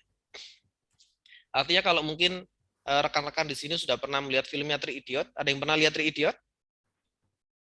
Nah, itu dia di akhir ya, sekolah yang dibangun sama si Ranco itu. Nah, itu yang pengen saya bangun. Sekolah yang berbasiskan pada kompetensi. Nah, sekolah di mana kalau Anda di situ pintar sepak bola, saya mau jadikan Anda seperti Lionel Messi. Kalau Anda pintarnya nulis, saya pengen jadikan Anda seperti J.K. Rowling yang ngarang Harry Potter. Artinya kalau Anda bidangnya itu sudah, saya akan perkuat Anda di situ. Segmennya siapa? Segmennya adalah seperti yang ada di filmnya Super 30. Segmennya adalah anak-anak yang dalam tanda kutip, orang akan melihat bahwa dia sudah nggak punya masa depan lagi. Anak-anaknya tukang sampah, anaknya tukang orang yang gali-gali apa itu, menggali got. Gitu ya. Anak-anak di pedalaman yang mungkin kita menganggap, anak ini paling banter, cuma jadi kayak bapaknya gitu ya. Itu segmen saya. Artinya bukan untuk orang yang punya duit. Untuk orang yang dipandang tidak punya masa depan oleh orang-orang yang lain. Untuk anak-anak yang mungkin mereka nggak punya privilege, orang-orang yang mereka nggak akan keluar dari zona itu kalau nggak kita tarik. Sekolah itu yang mau saya bangun. Yang basisnya benar-benar kompetensi untuk orang-orang yang benar-benar membutuhkan. Hal ketiga yang pengen saya bangun nggak muluk-muluk ya, panti asuhan. Tapi panti asuhan yang sifatnya mengembangkan, bukan penampungan. Mohon maaf kalau saya lihat di Jakarta ini beberapa tempat, saya juga beberapa kali ke panti asuhan ya, baik di Surabaya maupun di Jakarta, lebih banyak yang sifatnya ke penampungan. Oh ini nggak punya bapak, nggak punya ibu, masuklah ke situ. Diajari nggak? Iya, tapi nggak maksimal. Artinya nggak sedikit juga yang ternyata di luar ini kena kasus mencuri atau kasus apa gitu ya. Karena ditampung, tidak dikembangkan. Nah, 3 hal ini yang mendasari kenapa saya perlu bangun bisnis. Kenapa? Kalau saya ikut orang, kerja ikut orang, nggak nyampe, duitnya nggak sampai. Dari 3 impian besar ini, kemudian kita kalkulasi. Biar nggak jadi impian. Bedanya visi dan impian adalah visi bisa dieksekusi, bisa dicapai. Ralat ya. Bedanya antara visi dengan angan-angan, bukan impian. Visi itu bisa dicapai, Anda ngerti caranya. Kalau angan-angan pokoknya ya, saya pengen inilah. Gimana caranya? Nah itu angan-angan. Tapi dari 3 hal ini, saya sudah punya BRM-nya dan saya kalkulasi. Saya butuh duit minimal 200 juta untuk bisa menghidupi ketiganya. Untuk operasional bulanan. 200 juta. Artinya saya harus mikir kan, bisnis apa yang bisa menghasilkan 200 juta minimal dalam 1 bulan untuk menghidupi 3 hal tadi. Nah dari situ kan kita mikir, oke kita software, kita bermain di ERP. ERP kemudian kita bangun bisnis plan-nya. Mungkin nggak dia nanti bisa menyisihkan paling nggak 200 juta. Kalau nggak bisa, ya ngapain dijalanin? Karena apa? Apa yang saya jalanin ternyata tidak mendekatkan pada tujuan kita. Akhirnya apa? Bisnis kita nggak terarah. Nah seringkali kita seperti itu. Tujuannya nggak jelas, apa yang mau dicapai nggak jelas, kemudian menjalankan suatu bisnis. Nah, motivasinya nggak akan segila itu. Ketika 3 hal ini semua saya kalkulasi, saya butuh guru sekian, saya butuh tempat, saya butuh ini, saya butuh ini, butuh ini. Nah, butuh minimal itu 200. Nah, dari situ kan kita akhirnya lebih terarah kan. Dan ada waktunya. Artinya ketika ditanya kapan mau dibangun, harus jelas kapannya. Misal kapan dibangun, nanti mas kalau sempat, kalau ada duitnya, ya itu nggak akan tercapai. Artinya ketika saya ditanya, kapan itu dibangun? 5 tahun lagi. Di usia 35, saya sudah target, saya sudah punya itu semua. Sekarang saya 30. Berarti hanya kurang 5 tahun untuk mencapai itu semua. Akhirnya jelas, 200 juta sebulan bersih hanya untuk sosial. Berarti bisnis apa yang dalam 5 tahun akan mencapai itu secara bersih ya. Artinya saya juga punya keluarga yang harus dihidupi. Nggak boleh 200 juta diambil dari situ. Harus dari yang lain. Dan saya bukan tipikal orang yang, ya kan kita bisa crowdfunding. Enggak, itu enggak, kita nggak bisa pastikan. Ya kalau ternyata ada dananya, kalau nggak ada dananya kan repot. Sedangkan di sini kita menghidupi banyak orang nih. Nah, tujuan-tujuan terbesar itu yang kadang mendrive kita, mengarahkan kita, mencapai titik-titik yang kadang kita mau malas gitu sudah, aduh, anggaplah capek ya, kita sudah lelah, kita jenuh gitu ya. Ketika kita melihat lagi tujuan besar kita, wah, saya nggak boleh nih malas-malasan. Ya kecapai nih 5 tahun kalau caranya seperti ini. Atau mungkin dari situ kita bisa evaluasi bisnis kita. Tujuannya 200 juta nih. Setelah dilihat, ternyata cash bersih, saya nggak mengatakan profit ya, profit itu belum bisa dipakai. Cash bersih yang didapat dari bisnis, maksimal cuma 10 juta sebulan. Ya mau ngapain, nggak bisa dilanjutin berarti. Nggak akan dia mencapai tujuan-tujuan besar saya. Berarti caranya hanya 2. Bisnisnya saya suntik mati, saya ganti yang lain, atau saya perbanyak yang jenis ini. Oke, si bisnis ini bisa menghasilkan cash 10 juta per bulan, sudah mentok. Gimana caranya biar 200 ya dikali 10 berarti bisnis yang seperti itu. Itu baru masuk akal. Berarti startnya dari mana? Dari tujuan dulu. Tujuan gede dulu. Dari tujuan besar akan mengarahkan kita dan mempertemukan kita dengan orang-orang besar. Caranya akan kebuka dari situ. Karena sudah dalilnya seperti itu. Artinya Allah akan satukan. Jadi secara dalil ya, hati-hati yang sama akan disatukan oleh Allah. Kita akan dipertemukan oleh orang-orang yang mendekatkan kita pada visi besar kita. Artinya apa? Tujuan besar kita dalam bangun bisnis harus melibatkan Allah juga di situ. Dan kembali ke belakang ya, harus bisa menggerakkan orang untuk ikut. Nah, seperti ini ya. Jelas punya daya dorong, dia bisa menggerakkan orang untuk mau terlibat, menantang, menakjubkan, punya kelanjutan, lalu adaptif, konsisten pada DNA, karena DNA saya sebenarnya di SDM ya. Jadi DNA saya adalah di memang logik dan di SDM, pengembangan SDM. Artinya saya suka mengembangkan manusia. Artinya DNA saya di situ. Nah, ini yang perlu kita cari. Apa hal terbesar atau apa hal gila yang benar-benar ingin kita capai sebelum kita mati? Mau berapapun usianya nggak masalah. Tapi hal terbesar apa yang ingin kita capai sebelum kita mati? Dan itu bukan tentang kita, itu kuncinya ya. Hal terbesar itu bukan tentang Anda. Menggajikan orang tua itu untuk Anda, nggak akan menarik orang lain untuk bantu. Artinya ketika tidak menarik orang lain untuk bantu, Anda akan berjalan di situ sendiri nanti. Orang-orang besar lain tidak akan tertarik untuk berkolaborasi dengan Anda. Dan kunci bisnis sekarang adalah kolaborasi. Nah, itu dari saya ya. Artinya itu big why. Artinya itu adalah tujuan besar saya dalam menjalankan bisnis. Jadi bisnis bagi saya itu alat. Tujuannya apa? Untuk mencapai tiga tadi. Kenapa saya pilih bisnis ini? Karena bisnis ini kelihatan nih hasilnya. Bisa dapetin 3 kali lipat dari target saya tadi. 600 bulan itu masih bisa. Artinya saya bisa bangun 3 tempat.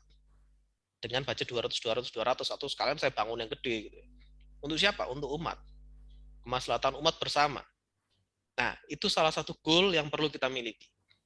Sampai sini bisa dipahami ya, jenis tujuan itu seperti apa? Oke, jadi saya ulang, tujuan itu bukan tentang kita. Bukan tentang Anda. Bukan tentang Anda mau punya rumah, Anda mau haji, Anda mau umroh, Anda mau apa, bukan tentang kita.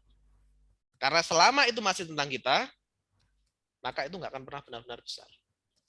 Seperti yang disampaikan John Maxwell tadi. Bisnis tujuan besar itu, tujuan besar harus merubah impian saya menjadi impian kita. Kita itu berarti banyak orang ya. Artinya dari saya yang bermimpi menjadi ayo nih, ini impian kita bersama nih. Ayo kita bangun ini bareng-bareng. Itu baru gede. Dan itu baru bisa menggerakkan kita dan bisa menggerakkan orang lain untuk ikut dengan kita. Dan di situ kita akan benar-benar kuat. Pertolongan Allah akan datang di situ. Dan kita akan dipertemukan dengan orang-orang luar biasa di luar dari nalar kita sekarang. Karena apa? Tujuan yang Allah ridho di situ. Tujuan membangun peradaban yang membangun dunia ini lebih baik dan Allah ridho di situ. Nah, itu yang kita cari. Nah, sekarang coba masing-masing sharing nih. Siapa yang mau sharing duluan nih? Apa ini big why-nya? Nah, mungkin Bu Nunu mau sharing ini, monggo Bu Nunu. Apa big why-nya dalam membangun bisnis ini? Saya duluan. Yang lain dulu boleh nggak? Oh, yang lain dulu. Atau Mas Erwin dulu, silakan. Ya, baik.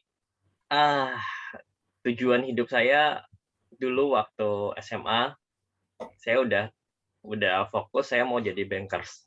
Okay. Dan itu begitu saya kuliah memang arahnya ngambil ke moneter, saya keterima di salah satu bank BUMN lah.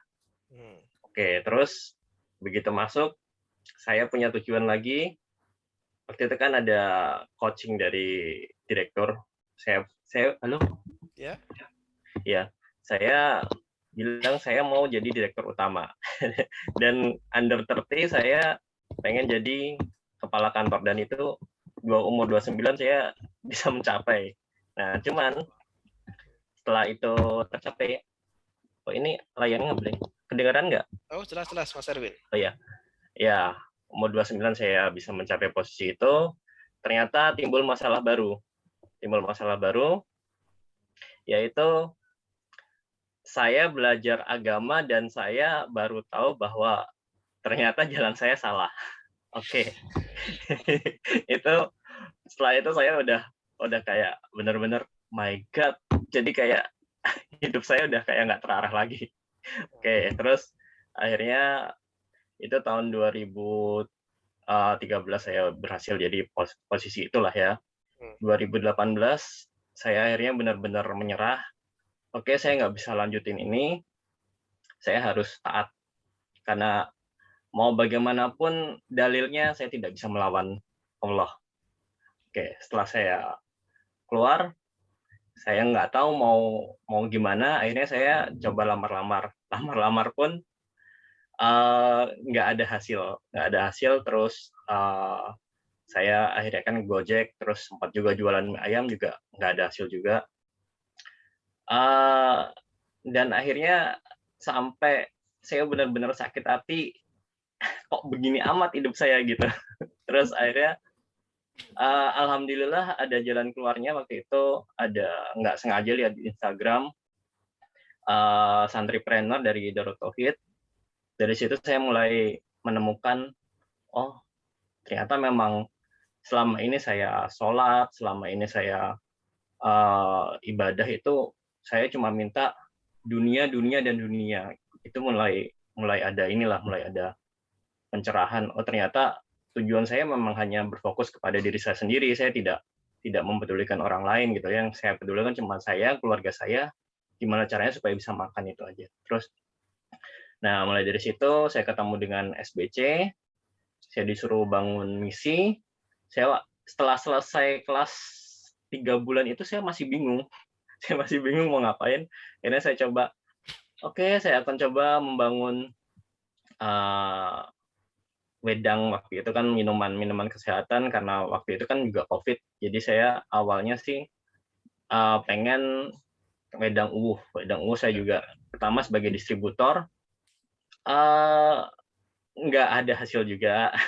Terus akhirnya saya mencoba belajar kopi karena memang saya suka kopi. Dari situ saya mulai menemukan tujuan dalam hidup saya, yaitu saya pengen buka outlet ya paling nggak 100. Terus saya juga pengen punya pabrik kopi atas dasar karena saya sakit hati. Sakit hati karena selama ini cari kerja kok kayak nggak dipercaya banget bahwa saya punya kemampuan finansial, kemampuan akuntansi, tapi tidak ada orang satupun yang percaya kepada saya. Nggak ada yang mau mempekerjakan saya. Jadi saya ingin menciptakan lapangan pekerjaan yang terutama kalau misalnya ada ex banker yang keluar, saya bisa tamu, udah sini saja sama gue pernah ngalamin kayak gitu. Saya pengen kayak gitu loh. Itu sih. Dan kalau misalnya udah terwujud kan, katakanlah satu outlet bisa menghidupi 5 orang apa 6 orang kan, tinggal dikali 100 sudah dapat 600. Belum lagi kalau misalnya pabrik itu bisa terwujud, pabrik kopi bisa menghidupi berapa ribu orang mungkin. Itu keinginan saya. Luar biasa ini, Mas Erwin ini. Semoga Allah mudahkan Mas Erwin. Amin. Nah, hal-hal besar seperti ini yang benar-benar bisa menggerakkan kita jauh di atas kemampuan kita. Karena hal seperti itu nggak mungkin kita bisa kalau tangan Allah tidak turun di situ. Dan tidak mungkin tangan Allah turun kalau kita cuma mikirin diri kita sendiri. Nah, sekarang kita lanjutkan. Siapa ini? Bu Nuno atau Bu Nani dulu nih? Boleh.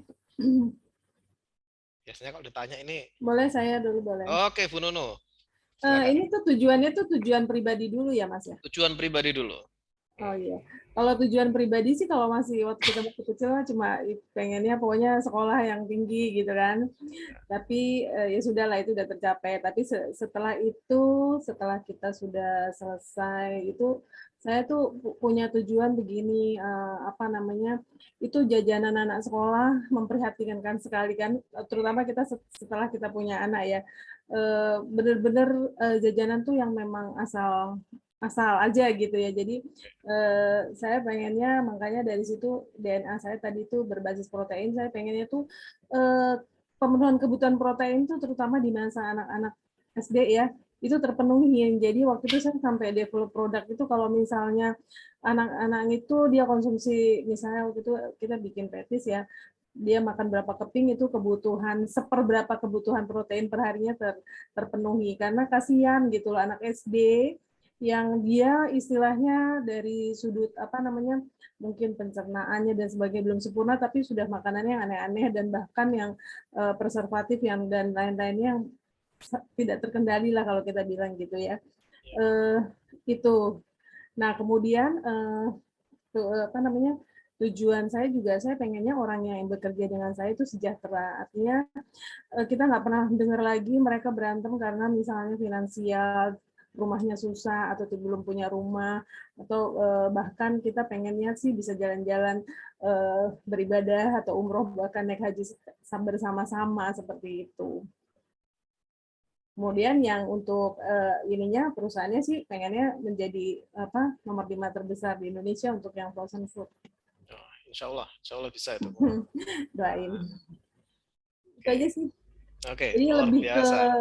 lebih ke ini ya kayak pemenuhan kebutuhan perut karena prihatin dan kalau saya lihat dari data-data FAO aja negara kita itu untuk pemenuhan kebutuhan proteinnya itu masih sangat rendah, masih 8%, sementara tetangga kita nggak usah jauh-jauh itu udah 24-30%, padahal alokasi untuk apa pertumbuhan ekonomi ya itu 60% sebenarnya dari apa makanan yang berprotein ini seperti itu. Oke, Masya Allah luar biasa nih Bu Nunu. Berarti berusaha untuk generasi-generasi yang unggul ini ya. Iya, dari kecil kita udah kasih asupan yang baik gitu loh. Jadi seimbang lah. Sekarang kan lebih ke karbo, terus yang nggak jelas gitu kan. Kayaknya agak sedih juga. Jadi kalau kita larang anak kita untuk jajan, tapi pasti dia ada ngumpet-ngumpet dan ngerasain juga gitu. Ya, betul-betul. Nah, tapi kondisi sekarang ini membuat generasi kita kuat, menurut generasi mungkin saya kecil dulu atau Mas Erwin kecil dulu ya. Karena makanan itu jatuh pokoknya belum 5 menit dimakan itu ya. Mau jatuh di jalan pokoknya belum 5 menit dimakan ya. Akhirnya kuman-kuman sudah terbiasa dengan diri kita ini. Sudah kebal kita ya. Wah, ini dikebalkan dengan cara yang baik ini. Kalau dulu kan mungkin dengan cara yang barbar ya. Oke, luar biasa Bu Nunu. Selanjutnya Bu Nani silakan.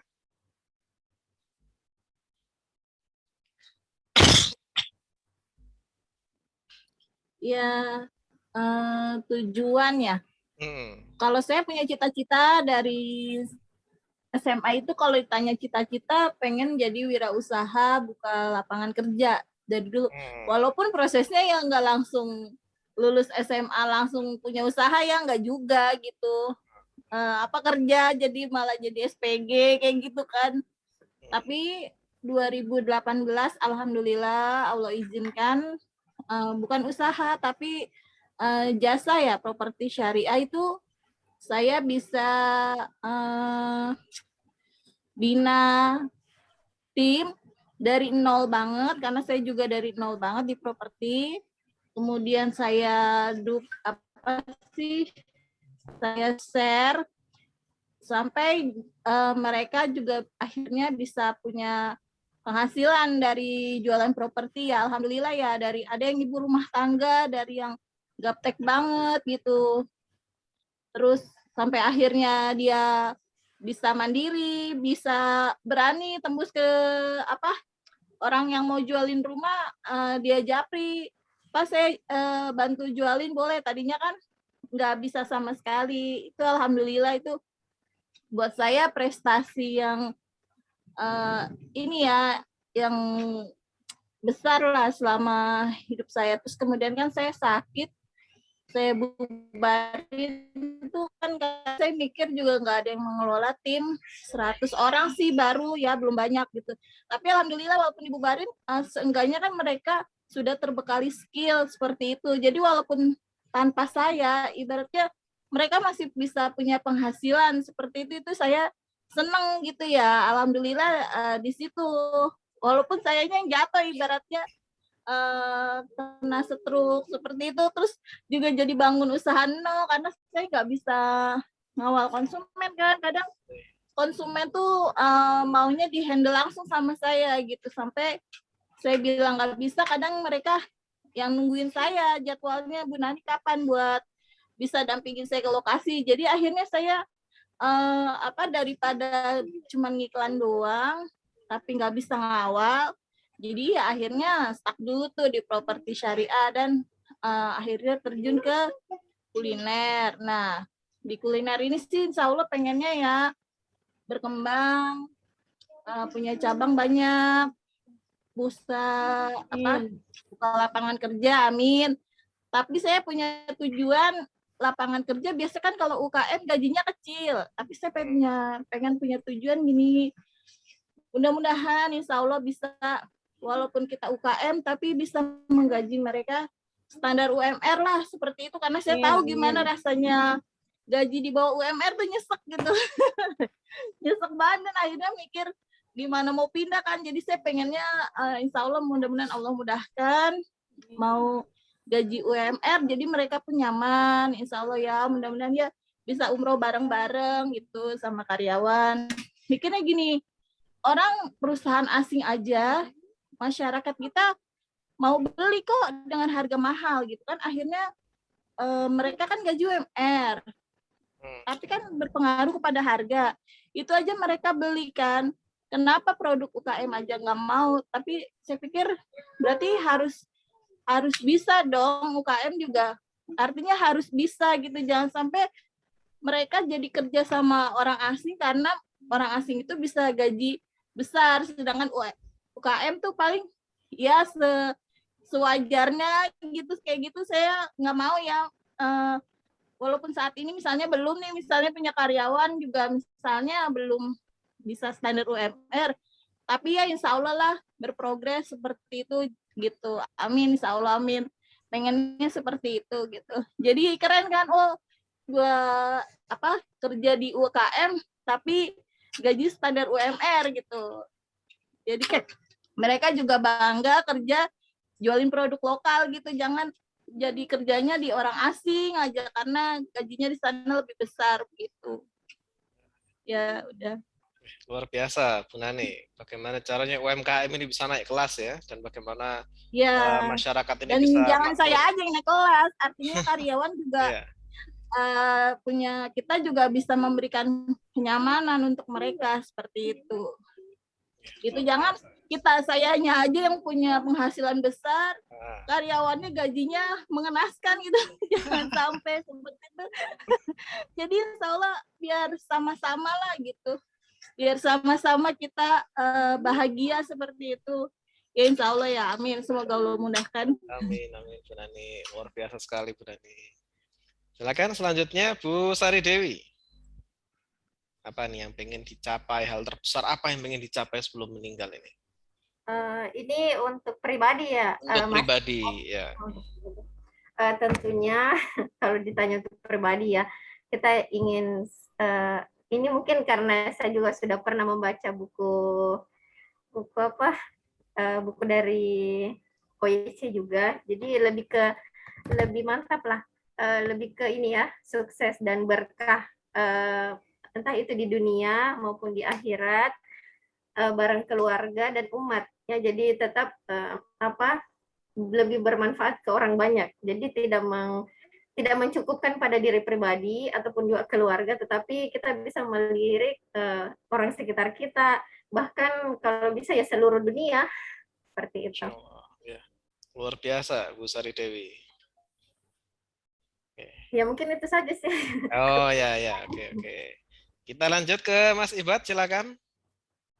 Apa nih yang pengen dicapai Mas Ibad ini? Baik, terima kasih Mas. Kalau saya basicnya kan di kuliner, terus diamanain buat pengelola di yayasan gitu ya Mas. Jadi tujuan besar saya sih kepengen bisnis kuliner ini semakin besar dan berkembang, biar semua kalau misalkan lagi ada problem lah, kita sebut problem kalau pandemi kayak gini kan, dari yayasan juga operasionalnya kurang, terus banyak program yang terhenti, gitu kita bisa backup dari usaha yang di bidang kuliner itu. Jadi banyak program-program yang terutama butuh finansial yang banyak, itu kita bisa backup dari pendapatan kuliner gitu. Dan semoga semakin kita kan bagian usahanya itu keuntungannya semuanya kan diserahin ke yayasan.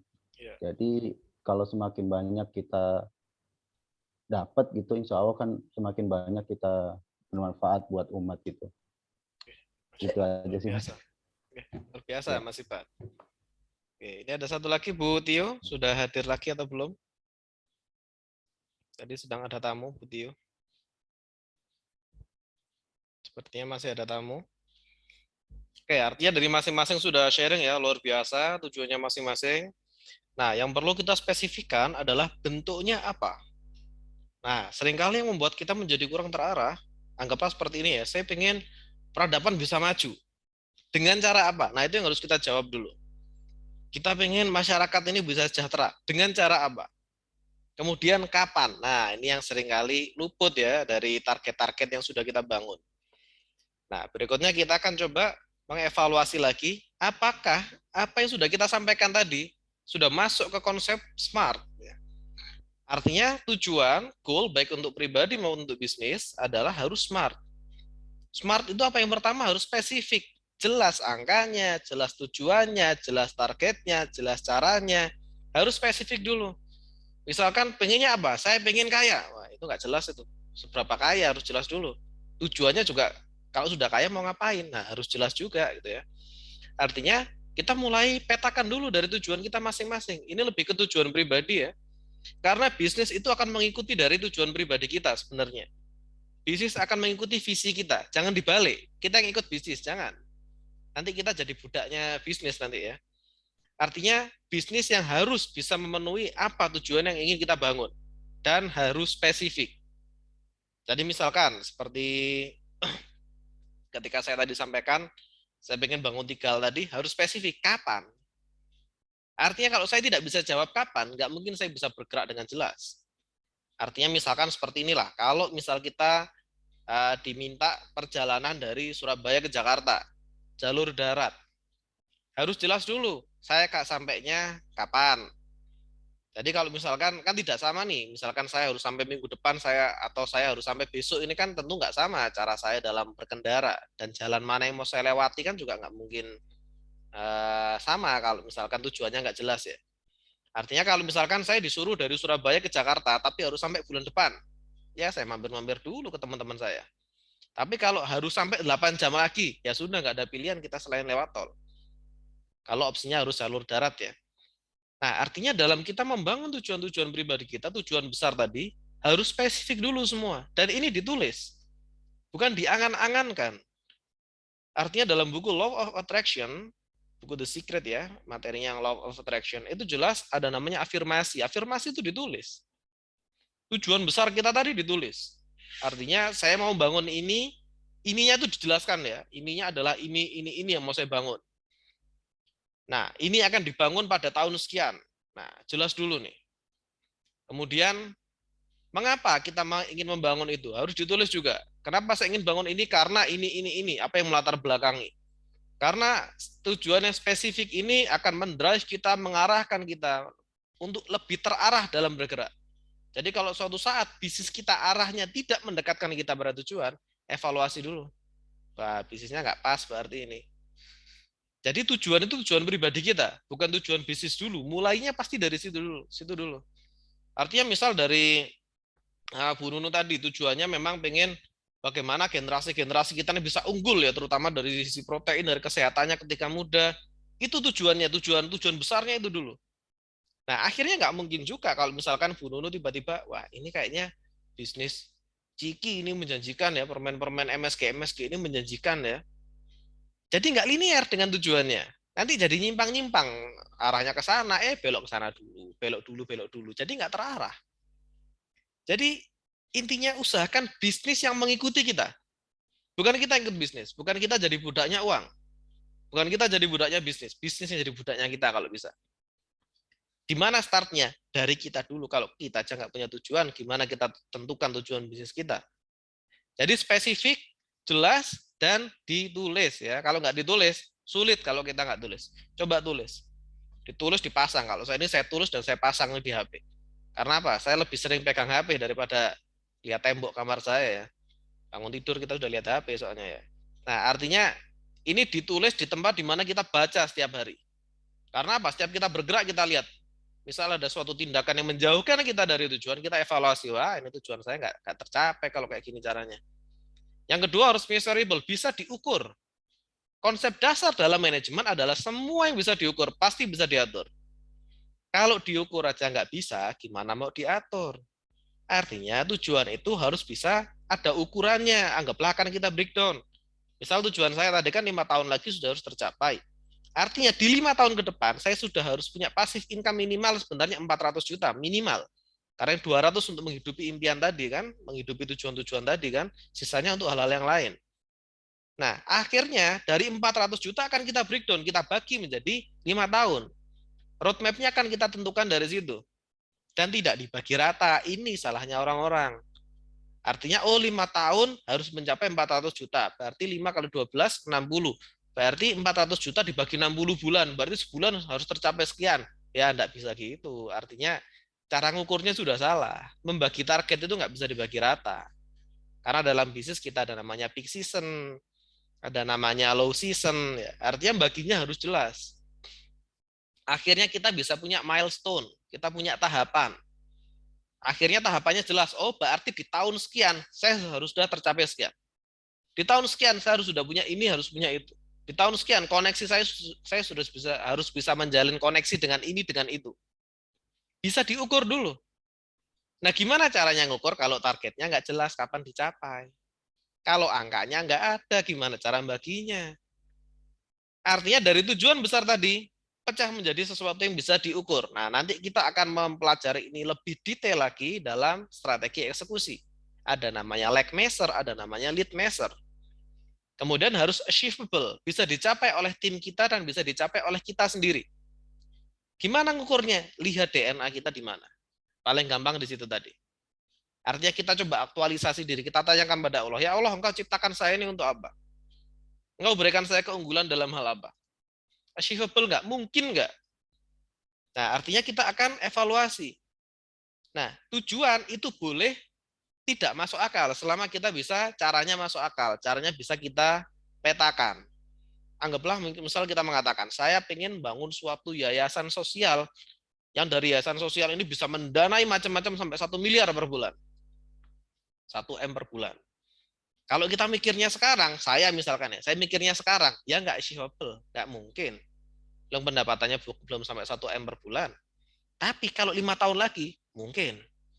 Nah, artinya achievable itu di waktu yang sudah ditentukan di sini, spesifiknya tadi. Achievable pada masa itu. Belum tentu pada masa sekarang. Nggak apa-apa, sekarang nggak achievable. Tapi sudah harus achieve di tahun yang sudah kita tentukan. Harus terjawab ini, achievable nggak? Nah, kemudian harus realistik sama relevan. Apakah targetnya realistis dan relevan dengan tujuan hidup kita? Nah, ketika kita sudah paham aktualisasi diri kita di mana, misal bidang saya, aktualisasi diri saya, Allah berikan saya keahlian di bidang programming dan passion saya adalah di bidang SDM, pengembangan SDM, otomatis fokus saya adalah melatih orang-orang untuk menjadi berkembang. Apapun yang saya lakukan harus relevan dengan itu. Apapun, bisnis saya harus relevan dengan itu. Misal fokus saya adalah, misal fokus Bu Nunu tadi adalah bagaimana membangun peradaban, membangun generasi anak-anak muda yang sehat. Bisnisnya harus relevan juga. Bukan bisnisnya menjadi tidak relevan, misalkan jualan minuman-minuman yang pakai pengawet, makanan yang pakai pengawet. Artinya apa? Tindakannya nggak relevan dengan tujuannya, nggak sinkron. Kalau nggak sinkron, gimana bisa ada percepatan? Gimana bisa ada eskalasi? Gimana bisa naik dengan cepat? Ya nggak mungkin. Karena apa? Nggak relevan. Apa yang dilakukan nggak relevan dengan apa yang mau dicapai. Misal tujuannya kita mencari kitab suci ke barat gitu ya, kayak Sun Gokong ya. Tapi kita ke timur, ya nggak ketemu. Atau kita ke utara, kalau ke timur mungkin ketemu kalau buminya muter ya. Ke utara ya nggak ketemu. Ke timur ya nggak ketemu. Atau diem aja ya tambah nggak ketemu. Berarti apa yang kita lakukan, bisnis kita, harus semakin mendekatkan kita pada apa yang sudah menjadi tujuan-tujuan besar kita. Kenapa segmen saya adalah di salah satu bisnis saya di bidang ERP ya, Enterprise Resource Planning, yang segmennya travel, umroh, dan haji. Artinya, segmen saya adalah orang-orang yang sudah biasa dengan sedekah. Sudah biasa dengan kegiatan sosial. Travel umroh itu rata-rata punya yayasan, punya panti asuhan. Artinya bisnis saya mendekatkan saya pada tujuan. Ketika mereka tahu tujuan saya ini, tidak sedikit kok yang akhirnya nawari, Mas saya sudah punya ini, gimana kalau Masnya yang kelola dan lain sebagainya. Akhirnya apa? Itu semua tujuan-tujuan bisa ternyata lebih cepat lagi. Karena apa? Tindakan yang saya lakukan linear, relevan dengan apa yang mau saya tuju. Nah, bisnis kita juga harusnya seperti itu. Relevan dengan apa yang ingin Anda capai. Kemudian juga time bound, harus ada waktunya. Sama seperti yang pertama tadi kan harus dipecah menjadi beberapa milestone. Seringkali pengusaha itu nggak jelas di sini. Artinya apa yang ingin mereka capai loh ketika ditanya kapan Mas mau mencapai itu? Ya nanti kalau sudah punya duit, ya nggak bakal tercapai.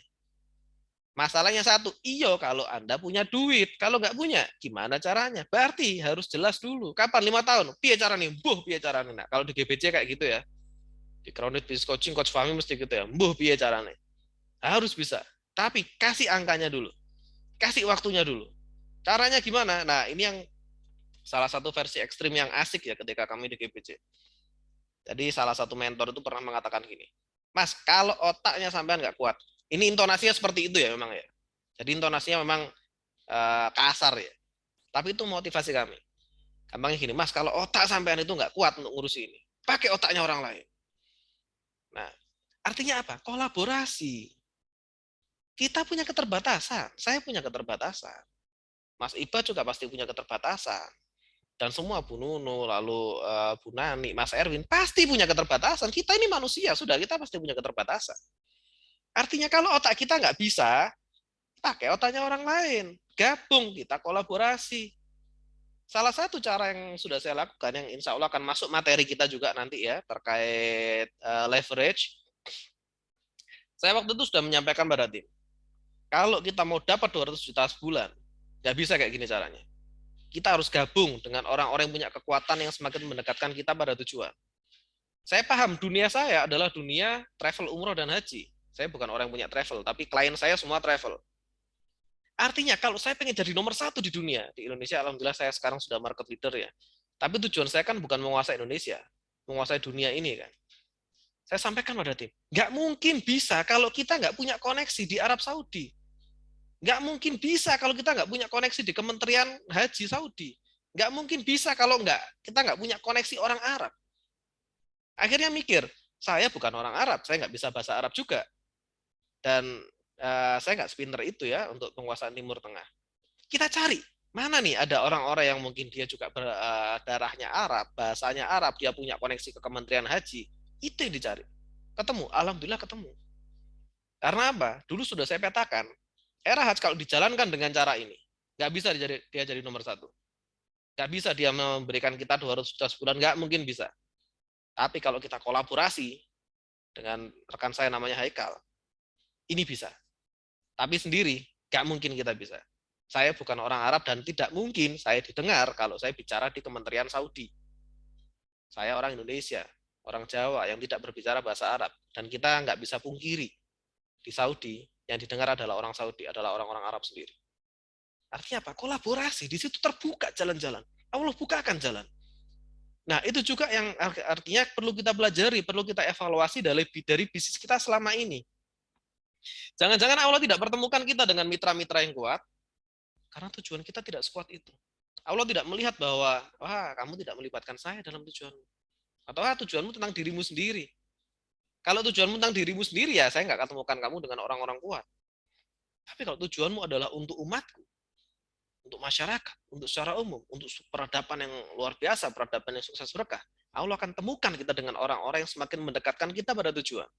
Dan coba bayangkan, kalau tujuan misalkan seperti Bu Nunu tadi, membangun suatu peradaban anak-anak muda yang memang mereka bisa sehat, mereka bisa luar biasa, mereka proteinnya terpenuhi, sehingga mereka bisa tumbuh dengan baik, tujuannya sudah niatnya karena Allah dengan tujuan itu ya, Allah akan pertemukan dengan orang-orang luar biasa yang bisa membuat Bu Nunu mencapai tujuannya. Karena apa? Allah ridho di situ. Nggak mungkin Allah nggak mau anak-anak muda ini sehat gitu. Nggak mungkin Allah nggak mau anak-anak ini sakit, kena micin gitu. Nggak mau Allah seperti itu. Artinya Allah melihat, wah Bu Nunu ini bagus gitu ya. Kemudian Allah melihat orang lain yang seperti Bu Nunu tapi segmennya berbeda. Wah orang ini baik nih. Nah gimana caranya biar orang baik ketemu orang baik sehingga manfaatnya lebih besar? Saya ketemukan. dikolaborasikan. Yang akan mempertemukan kita, yang mengkolaborasikan kita dengan orang-orang hebat lainnya itu adalah Allah. Dan bagaimana kita dikolaborasikan? Melalui visi yang kuat dulu, melalui tujuan yang besar dulu. Karena sudah jelas dalam dalilnya, al-arwahu junudun mujanadah. Hati yang sama akan disatukan oleh Allah. Orang ini punya tujuan baik, orang ini tujuannya nggak baik, nggak akan Allah satukan. Orang ini tujuannya besar, orang ini tujuannya kecil, nggak akan Allah satukan. Dan itu salah satu konsep. Kenapa orang-orang kaya itu semakin lama semakin kaya? Allah pertemukan mereka dengan orang-orang yang sejenis. Allah pertemukan mereka dengan orang-orang yang saling menguatkan. Sehingga mereka semakin luar biasa dari waktu ke waktu. Nah itulah kenapa pada pertemuan ini kita fokus adalah evaluasi tujuan kita dulu. Jangan-jangan tujuan kita terlalu kecil. Sehingga Allah nggak pertemukan kita dengan orang-orang besar. Karena Allah lihat, percuma saya temukan dia sama orang besar. Tujuannya dia terlalu kecil, nggak bisa dia kejar. Allah sudah lihat kayak gitu. Gampangnya, kasarnya, walaupun nggak mungkin seperti itu ya. Allah mikir, mubadir saya ketemukan sama orang pintar. Nggak akan ada dampaknya. Atau dia ketemu sama orang pintar, saya ketemukan dia dengan orang besar, yang dapat manfaat cuma dia sendiri, umatku yang lain tidak dapat manfaat, ya ngapain saya ketemukan? Versi bodohnya seperti itu, walaupun nggak mungkin Allah seperti itu ya. Tapi artinya ini yang perlu kita pelajari, ini yang perlu kita koreksi dari diri kita masing-masing. Itulah kenapa di SBC pertemuan awal selalu membahas hal ini. Apa tujuan kita ini sebenarnya? Apa tujuan kita hidup ini sebenarnya? Apa hal terbesar yang ingin kita capai? Karena kebanyakan yang dibahas adalah tujuan bisnis dulu. Saya pengen nomor 1. Saya pengen yang terbaik. Coba ditanyakan, kalau sudah terbaik memang mau ngapain? Kalau Anda sudah punya duit 10 miliar, 100 miliar per bulan terus mau ngapain? Kalau kita nggak tahu mau dipakai apa, hilang duitnya. Sama kayak orang-orang yang tutupan tadi. Karena apa? Tujuannya belum jelas. Apalagi ilmunya belum punya. Duitnya cuma ngalir seret, hilang sudah. Apa yang bisa mengunci kita adalah tujuan besar kita. Apa yang bisa mendrive kita, mengarahkan kita lebih besar lagi adalah tujuan-tujuan besar kita. Dalam banyak buku-buku motivasi memang sudah sangat ditekankan. Siapapun kita, seseorang yang tidak punya tujuan besar tidak akan pernah berani bertindak besar. Dan hanya orang-orang bertindak besar yang bisa membuat dunia ini menjadi lebih baik. Nah, salah satunya insya Allah adalah kita. Semoga Allah mudahkan jalan-jalan kita. Mari kita evaluasi tujuan kita masing-masing. Kita cari benar-benar niat, lillahi ta'ala, kita niat karena Allah, kita pengen membuat dunia ini menjadi lebih baik. Dengan kehadiran kita di sini, Allah, kita sudah jalankan perintah Allah, yaitu menjadi khilafah. Menjadi pengelola. Allah sudah perintahkan kita untuk jadi pengelola. Pengelola itu apa? Mengelola menjadi lebih baik, dari yang belum baik menjadi lebih baik. Allah perintahkan kita untuk itu. Dunia ini nggak baik saat ini. Tapi dengan adanya kita, insya Allah dunia ini akan menjadi lebih baik. Karena kita punya ilmu, kita punya tujuan yang baik, sehingga kita Allah kasih jalan kita untuk menjadi khalifah. Pengelola apapun yang ada di dunia ini menjadi lebih baik lagi dari waktu ke waktu. Nah, itu yang harus kita pahami dalam bisnis kita. Dalam diri kita, sehingga bisa kita terapkan dalam bisnis kita. Nah, dan juga ini salah satu cuplikan materi untuk ke depannya ya, karena kita sudah mulai selesai, sudah mau jam 6. Kita nanti akan belajar terkait mengelola mindset. Artinya, kenapa kok kita perlu belajar? Hari ini kita belajar tentang niat, kita belajar tentang tujuan, dan kita evaluasi lagi diri kita, apakah tujuan kita sudah sebesar itu untuk mencapai tujuan besar itu. Nah, nanti akan kita koreksi lagi. Tujuannya gede, tapi kadang mindset-nya yang nggak kuat. Makanya Margaret Thatcher mengatakan, watch your thoughts for they become words. Perhatikan apa yang ada dalam pemikiranmu, karena itu akan melahirkan kata-kata. Watch your words for they become actions. Perhatikan apa yang keluar dari lisanmu, karena itu akan menjadi tindakan. Kalau pikirannya bagus, lisannya bagus. Konsep dasarnya, kita hanya akan mengatakan sesuatu yang ada dalam pikiran kita. Kalau pikirannya bagus, apa yang dikatakan bagus. Kalau apa yang dikatakan bagus, tindakannya cenderung bagus. Dan watch your action for they become habits. Tindakan yang kita lakukan berulang-ulang akan menghasilkan suatu kebiasaan. Kebiasaan terbentuk dari kegiatan yang repetitif, dilakukan berulang-ulang. Dan watch your habits for they become characters. Perhatikan kebiasaan kita, karena itu akan melahirkan suatu karakter kita. Oh, ini karakter orang sabar, ini karakter penyayang, ini karakter orang yang punya determinasi tinggi. Dan watch your characters for they become your destiny. Artinya perhatikan karakter kita, karena takdir kita akan seperti itu nanti. Sebagaimana dalam Quran juga disebutkan dalam, saya lupa ya, nanti mohon dikoreksi. Artinya kita akan meninggal sesuai dengan kebiasaan kita. Orang ahli Quran, ahli baca Quran akan meninggalnya kemungkinan ketika baca Quran. Ahli ibadah akan meninggal ketika ibadah.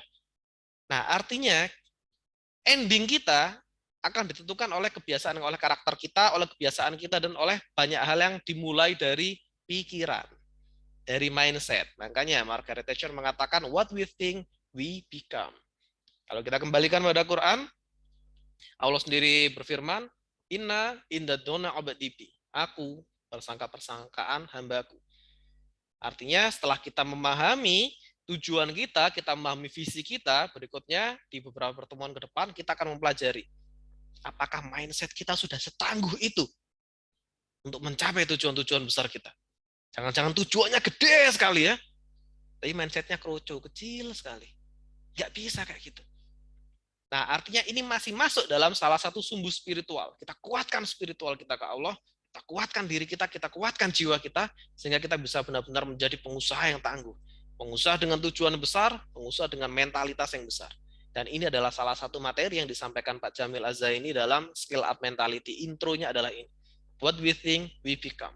Inna inda dona abatipi. Aku persangka-persangkaan hambaku. Dan ini insya Allah akan menjadi materi kita di beberapa pertemuan ke depan. Kita akan belajar apa itu growth mindset, fixed mindset, dan secara teknikal kita akan belajar apa itu corporate mindset. Artinya bagaimana mindset-mindset ini ternyata bisa mengatur kita dan mendekatkan kita pada tujuan-tujuan besar kita. Dan bisa merapikan bisnis kita. Dan ternyata bagaimana praktek, ternyata mindset itu bisa menyelamatkan kita dari banyak hal-hal yang berbahaya. Dari pandemi ini ada yang tumbang, ada yang mereka survive, kebanyakan dari mindsetnya. Wah, saya sudah jatuh, saya nggak bisa ini. Ya nggak bisa beneran. Bisnis belum mulai sudah mikir, waduh gimana kalau gagal? Yo gagal beneran. Karena apa? Dari awal sudah berprasangka bahwa dia akan gagal, Allah akan tunjukkan, kamu gagal. Kenapa kamu gagal? Kamu berpikir bahwa saya nggak bisa bantu kamu. Nah, ini akan kita belajar di pertemuan selanjutnya.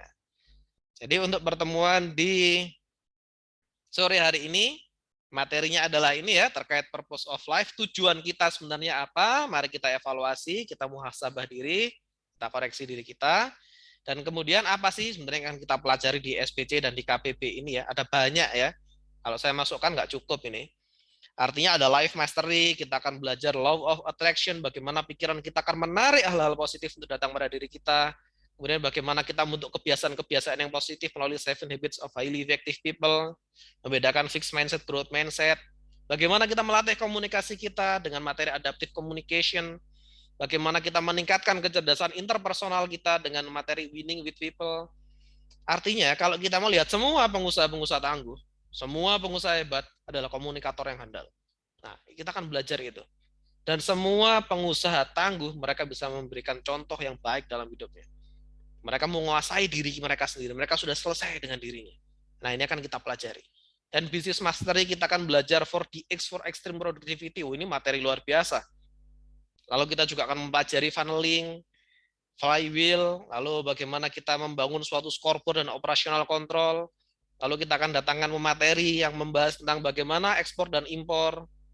Financial mastery kita akan belajar tentang financial literasi. Apa sih pentingnya kita ngerti akuntansi? Banyak pengusaha lah, akuntansi nggak penting mas, yang penting saya tahu laba rugi. Salah ya. Artinya kalau kita nggak bisa baca neraca, kita nggak bisa ngerti kesehatan perusahaan kita seperti apa. Nah, artinya financial literasi ini penting sekali. Di sini kita akan belajar akuntansi secara umum. Nggak secara detail-detail ya, secara umum, tapi benar-benar kita bisa baca kesehatan perusahaan kita. Misalkan ya, uang aset lah, aset misalkan 400T, gede atau enggak? Bisa gede, bisa enggak. Lihat dulu posisinya di mana. 400T, tapi 309T-nya posisinya piutang, ya sama aja dia nggak punya duit sebenarnya. Nah, kita akan belajar itu. Gimana sih kita membaca kondisi keuangan perusahaan yang sehat, dan bagaimana kita bisa membaca tren, dan bagaimana kita bisa mengatur namanya norma. Norma keuangan itu ada di financial literasi. Ini salah satu materi yang akan kita pelajari. Ada juga namanya tax literasi. Jadi kita akan belajar terkait pajak. Nah, ini semua nanti kita akan datangkan materi ya. Jadi bukan saya yang ngisi, saya nggak sepinter itu ya. Kita akan belajar perpajakan. Pajak itu jelimet ya. Tapi penting, kita nggak bisa menghindari itu ya. Dan kita akan belajar terkait inventory sama cost killer. Ini terutama yang bisnisnya nyetok barang ya. Misalkan kayak frozen food kalau pun nyetok. Nah, gimana sih kita mengatur inventory kita dengan baik, karena konsepnya barang yang di stok itu justru bisa jadi pembengkakan di situ. Apalagi kalau nggak muter, stok yang tidak berputar itu pembunuh ya. Karena apa? Ibaratnya ngontrak atau ngekos, tapi dia nggak bayar. Duit mati. Nah, duit mati. Nah, itu pembunuh itu. Artinya barang stok yang tidak berputar itu. Nah, kita akan belajar gimana sih kita mengefektif dan efisienkan inventory stok dan gimana itu bisa berputar dengan sehat. Nah, insya Allah ini semua kita punya materi-materi yang luar biasa di sini. Ini yang bakal kita pelajari dalam beberapa pertemuan ke depan. Nah, jadi kita tidak hanya belajar tentang bisnis, tapi kita juga belajar banyak hal terkait meningkatkan kapasitas kita. Kalau kapasitas kita naik, insya Allah banyak hal lainnya juga naik. Nah, sampai sini dulu bisa dipahami ya. Oke, jadi sudah pas jam 6. Ada dulu mungkin yang pengen ditanyakan sebelum kita cukupkan karena sudah mendekati waktu maghrib. Silakan kalau ada satu pertanyaan aja ya. Karena waktunya sudah mepet. Ini nanti Kak izin tanya. Ini nanti kan pendampingan terus ada monitoring. Monitoringnya itu nanti di akhir atau di setiap kita misalnya kan ada beberapa materi gitu nanti kita evaluasi maksudnya dievaluasi atau gimana Kak teknisnya Kak? Kalau monitoring biasanya kami setiap bulan itu datang. Kami visit biasanya. Kalau di SPC itu memang harus visit. Artinya nanti saya akan datang ke Mas Erwin, saya akan datang ke Bu Nunu, saya akan datang ke Mas Ibat, saya akan datang ke Bu Sari Dewi. Artinya di situ kita akan sharing ya. Saya akan datang ke Bu Nani. Nah, termasuk di situ saya akan melihat, oh ini packagingnya kayak dulu Bu Nani kita sempat sharing ya terkait logo, terkait packaging ya. Nah, jadi di SPC programnya seperti itu. Jadi datang, dilihat, oh begini, oh ini harusnya begini.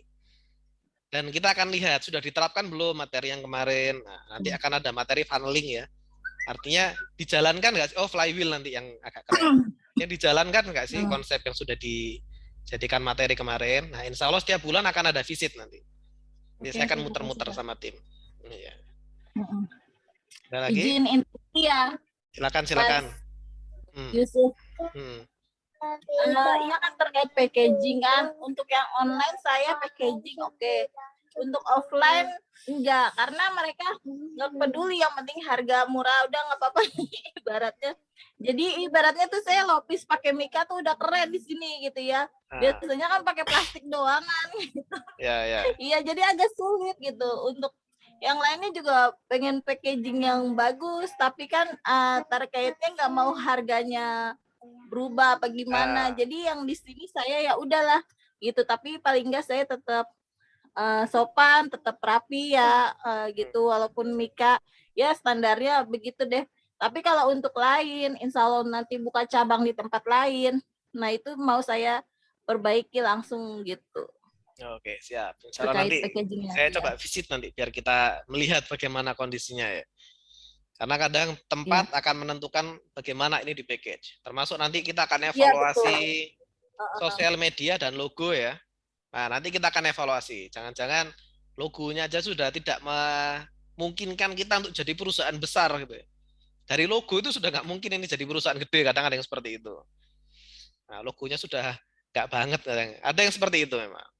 Nah, nanti kita akan juga lihat, wah ini sosmednya isinya nggak jelas juga ya gimana mau jualan. Nah, kadang seperti itu ya. Nah, artinya di SBC seperti itu programnya. Kita benar-benar turun, kita mentoring, kita saling evaluasi satu sama lain. Karena masing-masing pasti punya pengalaman.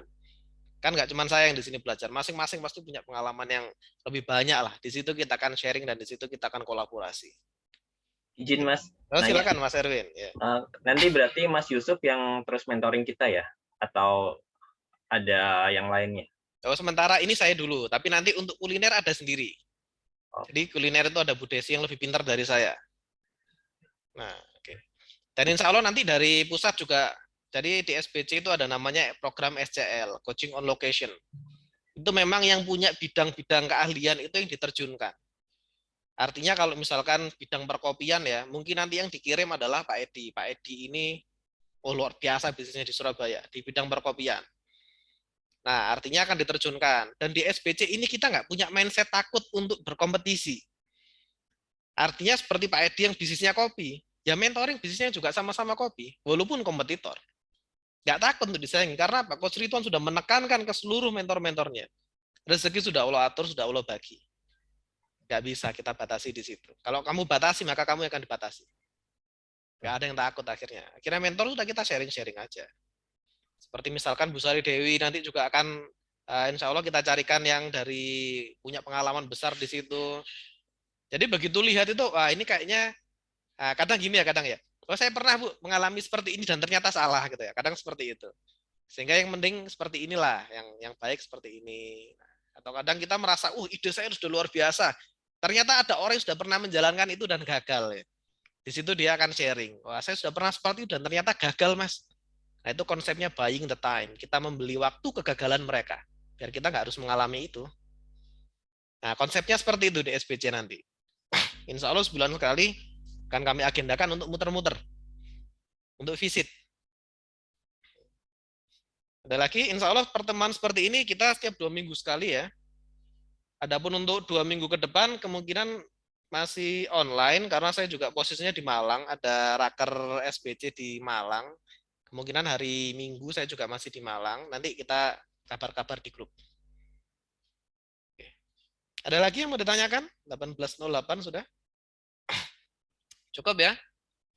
Baik, terima kasih atas waktunya Mas Erwin, Bu Nunu, Mas Ibad, Bu Nani, Bu Sari Dewi, Bu Tio. Semoga kita bisa ketemu tatap muka ya suatu waktu nanti kalau sudah kondusif ya. Nah, semoga kita semua bisa terus semangat, kita semua bisa sharing juga. Nah, dan semoga Allah mudahkan semua jalan kita. Amin. Oke, terima kasih atas kehadirannya. Terima kasih Kak Yusuf. Terima kasih ya Mas Yusuf dan teman-teman semua sharingnya. Iya, terima kasih semua. Terima kasih Mas Yusuf. Sama-sama Mas Ipat. Assalamualaikum. Waalaikumsalam warahmatullahi wabarakatuh. Izin ya. Oke, monggo.